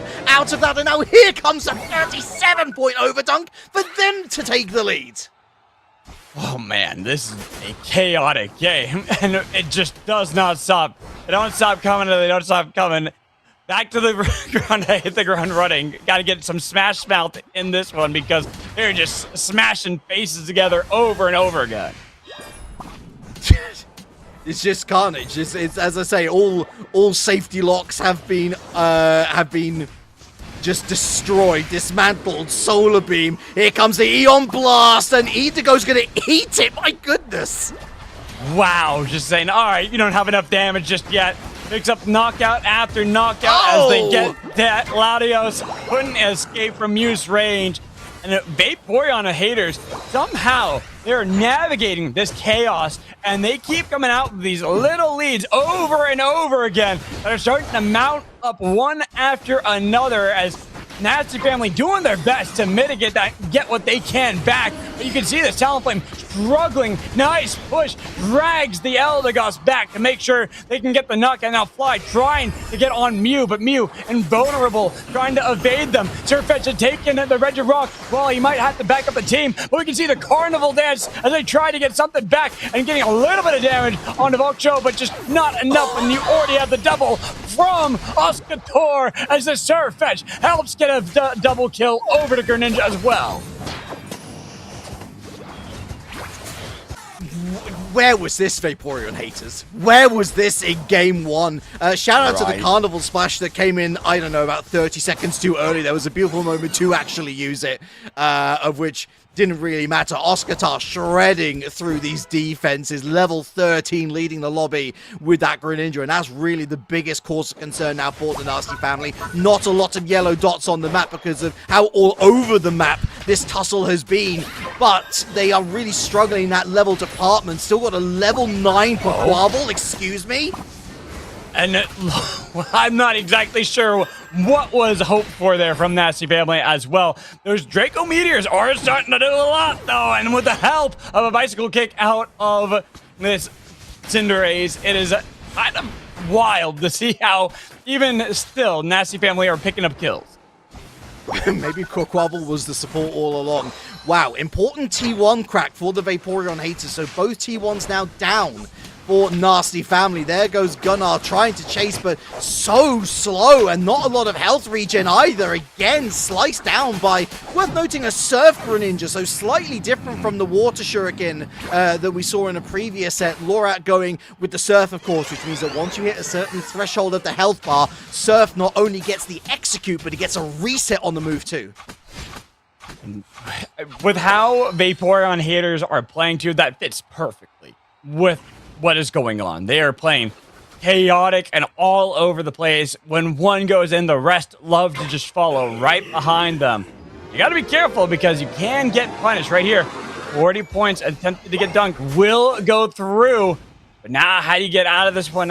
It's getting difficult as you have a bird on your heels. You went for your own dash, but now the Mew showing up, using the Unite to escape right as Kyogre has spawned. Can they get the knockups to follow up on it? They put down the Draco Meteor, getting a little bit of damage, but the Kyogre has to be in their sights. They already have lost their Talonflame. Now it's down to 25% health. Who's going to secure it? It goes over to Mew, picked up by the Vaporeon haters, navigating the chaos every time. As now they clean up these knockouts and they are going to continue their lead. We will get a game 3. Everything that could go wrong did go wrong, Magical. First and foremost, I respect getting the 40 score, but when Naya is looking for the escape vector, they're forced to use the flame sweep. They don't catch anyone, but Gown the Gunner is suckered into trying to help his teammate out, and because this Quaquaval is so underneath the curve right now, they go down so quickly. The Vaporeon haters, then it's a domino, it's an avalanche. They pick them off one by one. Nasty Family trying to pressure them into mistakes by just going flat out for the rip on the Kyogre, but Vaporeon haters clutch it up. As we are looking at the final seconds of this game, we still got some time left on the clock, but I don't think that's nearly enough for Nasty Family to get a full ace here and get enough points to get back into this game, let alone take a lead. Well done from Vaporeon Hunters. It has been chaotic since the first moments. Relic, this game has been all over the place, and yet it feels like Vaporeon haters have been able to control it and been able to navigate it so well. Yeah, I mean, they learned their lesson from game one. I'll tell you that much. They learned their lesson from game one, and I hope that they take that confidence forward because, hey, Magical, it's a first game 3 of the day at the 11th hour. Yes, it is the very last series of the day and of this weekend, and we get one more game. We will go to game 3 between Nasty Family and Vaporeon haters, and looking at how this game was, like, the story really is all over the place because you can't just point out one, even though Laura, with 16 knockouts, you'd think that's the person to look at, but everyone was doing some crazy things. Even Indigo on Eldegoss was playing hyper aggressive. Yeah, I don't think the Quaquavel worked, unfortunately. Sadly, yeah. But I do think that the composition didn't help. When your sole frontline / supportive option is Christo on the Blastoise, and again, no disrespect to Christo, no disrespect to Blastoise, that's a great option to have. But you are the front line. There is no healing, there is no shielding, there is no disrupting. Add on to that the fact that we have, as we highlighted pre-game Magical, every single Pokemon on this team being a hyperscaler. Yep. I'm actually impressed that they were able to keep pace with the Vaporeon haters. Genuinely, same. Genuinely, I don't know. I think the only reason they were is because how chaotic that early game was. There was just never a moment of rest for anybody. It was constant fight after fight, and they weren't controlled fights. It wasn't like full team fights. There was little skirmishes happening all across the Skyruns. I think this, though, was the biggest moment for Nasty Family, where they didn't get the knockout onto Greninja, and from there, they get punished pretty heavily, even though you'd think they got the objective. They got the push, but they lose out on 2 knockouts, give momentum over to the Vaporeon haters, who utilize that to never give an opportunity back to Nasty Family to scale. Now, I'm going to introduce, as we watch Vaporeon haters here, taking that Regirock and I think, securing a lot of good objectives. I think they picked their fights really smartly, Vaporeon hunters. But here's the thing. Could this all be tinfoil hats on, everyone? A bit of a Giga Brain play from Nasty Family, because they have essentially burned a game where they didn't pick a single supporter, where they only picked a single defender. Now going forwards, they can choose a supporter. True. They can choose another defender. And their opponents have burnt through, you would hope, some of their better options when it comes to attacking damage. And so there may... I mean, again, we're not exactly scraping the bottom of the barrel now, Magical, but we're certainly, scratching the back of the closet for a couple of these folks and their pick options, let's say. Yeah, I mean, it is always a tactic when you play Fearless that you might want to sack a game because you see what their opposition has gotten for themselves, or you're just looking at what is available and you're like, okay, look, we know our second string Pokemon aren't going to be as strong as their second string, plus they have some really strong options left. We can burn this game, look at what we need to pick up for the next game, and reevaluate the situation here.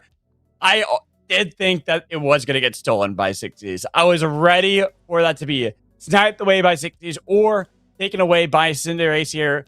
Reliark got very close, but sadly it wasn't enough. And it's led us to game 3 here between the two, Nasty Family and Vaporeon haters. No fear, Mew Electro Ball, one of the best secures in the game. We keep on dismissing it as a threat, and time again, it proves us wrong. True. And so, to game number 3. I do not believe that we have a break, and indeed the players seem eager to get into it. Vaporeon haters and Nasty Family here. I'm glad that we do round off our day with this, and there are all 10 Pokemon for each side that they can now no longer select, and that might affect bans. It might not. Suicune and Machamp, the first to be taken off the table. I would imagine the band's got to stay the same, because leaving those open should either be first picked by yourselves or by your oppositions. Big thing, they are swapping sides. So Vaporeon haters now will be purple, Nasty Family now on orange. Yeah, first pick. I'd rather be first pick in this particular scenario, because as the options grow smaller and smaller, because here's the thing, Nasty Family, they've not just got to consider about what they can select that Vaporeon haters can't, but they can also further restrict what the Vaporeon haters can select by selecting it by virtue of themselves. So Aegislash is open. Aegislash is open. Indigo certainly wouldn't be the person to pick it. They might pick it for Oscar down the line. Psyduck first up. Okay. Nice. One of the few that was able to sneak their way Sylveon's through. available. Yeah, Sylveon is still available. We still have some very strong options because instead of going for the same bans like I expected, we saw quite some changes by both teams. Having Decidueye banned over the Aegislash means that you have Aegislash banned, but then looking at Vaporeon haters, pretty much changing their bans almost completely. He leaves open Sylveon, Psyduck, leaves open that Zacian. There's Espeon, there's Crustle. There's a lot of options still that teams can go for and get, even though we are very deep into the Fearless mode. Danny really likes Espeon, so she's saved a really good choice for this third game. Voksho, honestly, one of the players which I'm least familiar with, will be picking up the Crustle. So in terms of that front line, it's pretty strong for early game. Galnagunner, again, is going to kind of go for this pseudo-defender style with... I'd rather Delmise over Quaquaval, to be honest with you. Nayat moving on to the Mega Mewtwo Y. Oscatar, the Aegislash is available. Would they want to select it in the scenario? They go with the Blaziken, and Laura was hovering the Dragonite last game, Magical. Worth mentioning that too. Looks like we are going to see it this time around. So, honestly, Vaporeon haters, this composition looks like one in Fearless mode that you would actually draft in the very first game. Very strong options they've already locked down. Espeon, Psyduck, having Blaziken, Crustle, the Dragonite maybe being the only one outlier there, but still strong in its own right. While Nasty Family, that's their third attacker. I say, oh dear, it's Relion Inteleon. It's Relion Inteleon. But seriously, Relion Inteleon's very good. You should be excited about this, but I'm not seeing... Oh, hello. But so Nayat's now on Sylveon. Surely not a supporter Sylveon. Is that even a thing? Oh, wait, what? Is that... It's running incense? What? I mean, I don't know, man. I don't know. I mean, Galnagunner's kind of running defender with the Delmise. They kind of have to. Again, kind of leaning into that Nautilus kind of mindset.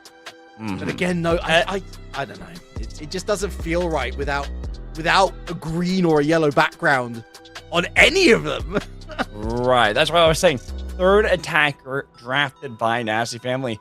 I mean, there's always the possibility. We've talked about this for some of the newer teams, but this could also be for some of the older players. They might have secret strats that they've been kind of keeping hidden from everyone that they've been practicing for this very kind of situation. It's like nobody's going to expect the support Sylveon. I mean, we should expect a little bit the defender Delmise, because Delmise is one of those all-rounders that can go more tanky and be more of that front line. But there are still options here that Nasty Family can pull out that we are just not expecting. While for Vaporeon haters, they have a very standard composition in the current meta. Very strong and very consistent, but can that defeat something that they just aren't sure of how to play against? Allow me to run through what wasn't banned for either team and what we haven't seen. Alcremie, Articuno, Clefable, Goodra, Ho-Oh at a stretch, Trevenant, Vaporeon, of which we hate them apparently, Meganium. The options were there. Options. Lots of options. Slowbro. Really, there were tons of options that could have been drafted, but like I said, maybe Nasty Family, this is something that they know very well, and we'll have to watch and see how it performs. As aggressive as can be, that's actually already looking for some trades, but in the bot path, Gunner, a similar kind of situation, trying to get a lot on that Crustle. Delmise's size unnerves me. Every time. Every time. It's too big. It's an anchor. What do you expect? It's too big. Actually, technically, Delmise isn't the anchor. Did you know that? No, it's the seaweed. It's the seaweed on them. All right, Mr. Pokedex. Good lord. Hey, I like Delmise. I think that's a very clever concept where you can actually change it. Next thing you'll be telling me is that Crustle is the rock and not the crab. No, but Paris is the mushrooms, not the crab. Hey, Sylveon's gone down, as has the Dragonair, which means that Vaporeon haters are already looking good. I mean, we've been looking at this Sylveon getting banned away time and time and time again, to the extent where like, this must be good, it must be good, it must be really good. I fear that much like the Quaquaval, it is going to be betrayed by the composition here. Sadly, I am in agreement with you, as right now Gunnar locked in the tomb, trying to escape, and will be let loose, not opting to continue that chase because we just see right north of them that Espeon lost out in a little bit of a skirmish themselves. I guess the good news for Nasty Family fans out there is that they are at least finding entrances to get scores down, level-wise, actually ahead overall. So even though it feels like they're losing out in terms of individual battles, I say that as the Crustle takes down the Delmise, at the very least you can say that they are farming extremely effectively. And I will say, this game is a little bit more tempered than that last game. It was just non-stop fighting for the first moment. And we've had some decent fighting in this game already. It's just not quite to the extreme that we saw last game. I'm wondering how much effect Rally will have here. Oh, no! Whoa! Oh, Whoa! The psychic into the blaze kick is nasty work. Didn't even have a chance to be part of the conversation. And now it's 4v2. Could be a big top path push. Yeah, but still, so early into the game, easily can get back on to the map. As right now, that's the psychic trying to drag back in Christo.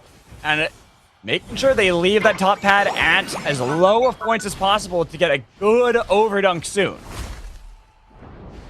Yeah, so this Dragonite, there was maybe a suspicion whether they go with Outrage or not, given that they're running Razor Claw, but Hyper Beam is always going to be better for that objective secure, of which they have done. The Registeel Nasty family feel like they really need to get this Regieleki, but there's the ASV. Oh!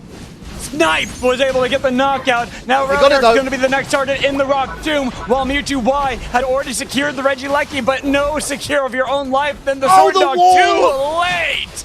Locked down for so long, Regieleki didn't even have a chance to get to the lane.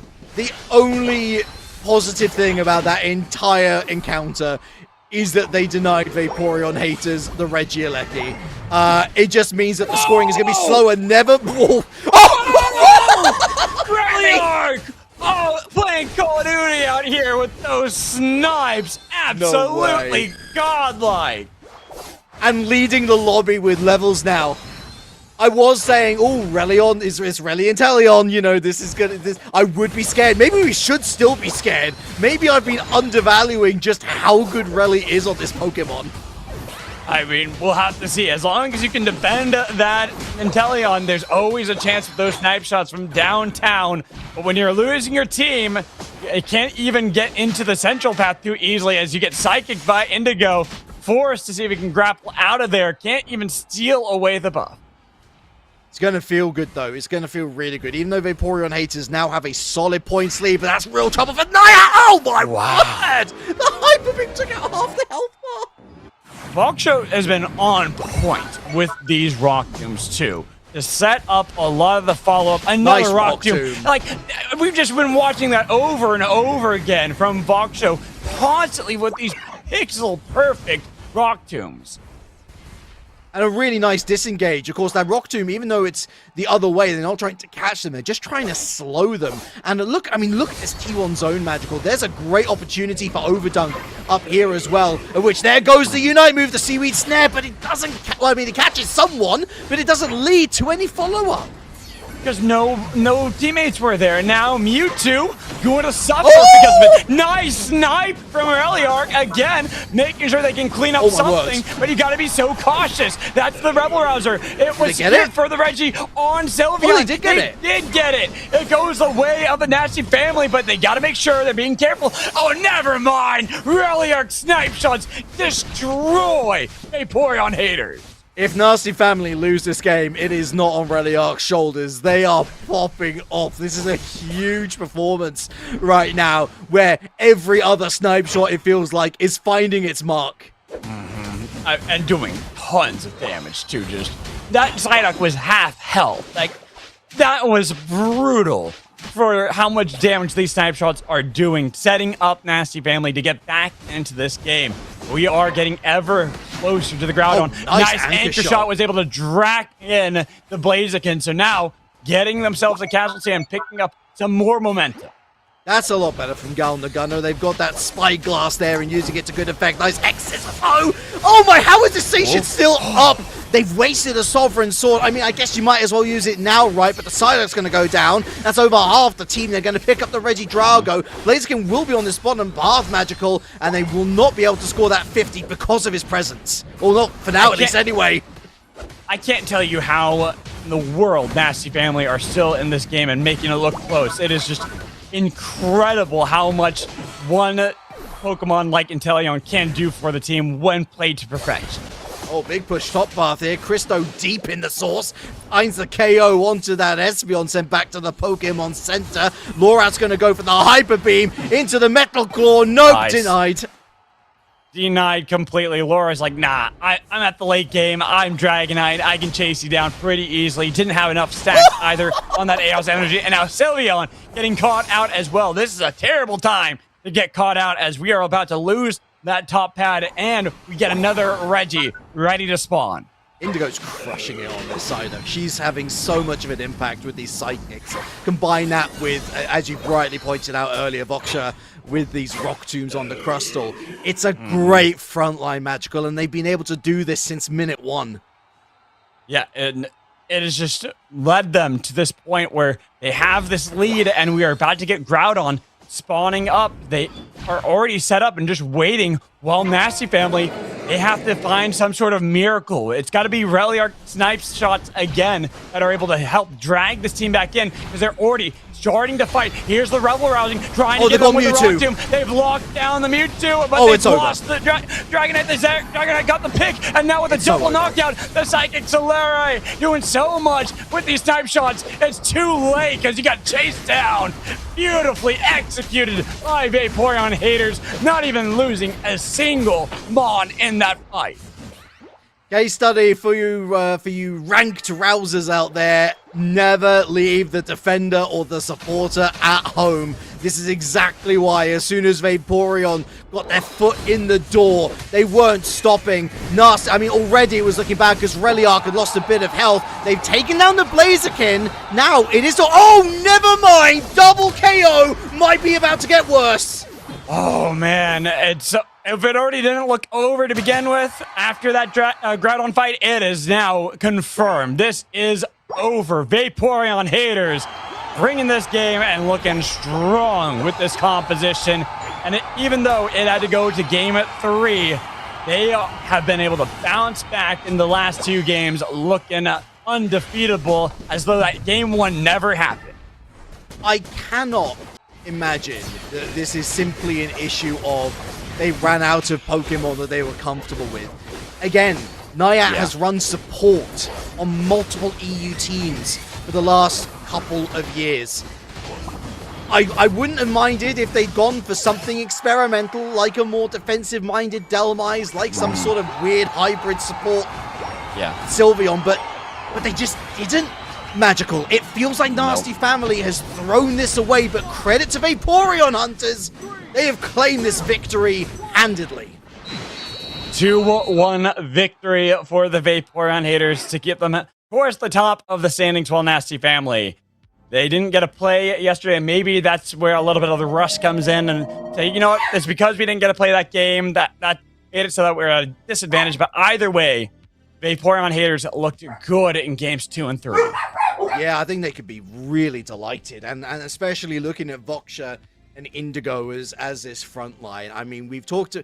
synergy has been quite the theme throughout today, but more in the offensive sense. I think defensively speaking, and setting up plays, these two can be incredibly delighted with their input. A combined 28 assist contributions between the two of them. Lorat looked fantastic on that Dragonite as well. I think Danny, I mean, listen, that Espeon is always going to be a great pocket pick for those objective secures. In fact, I think the most surprising thing about the entire event is that Oscar was as quiet as he was on the Blaziken.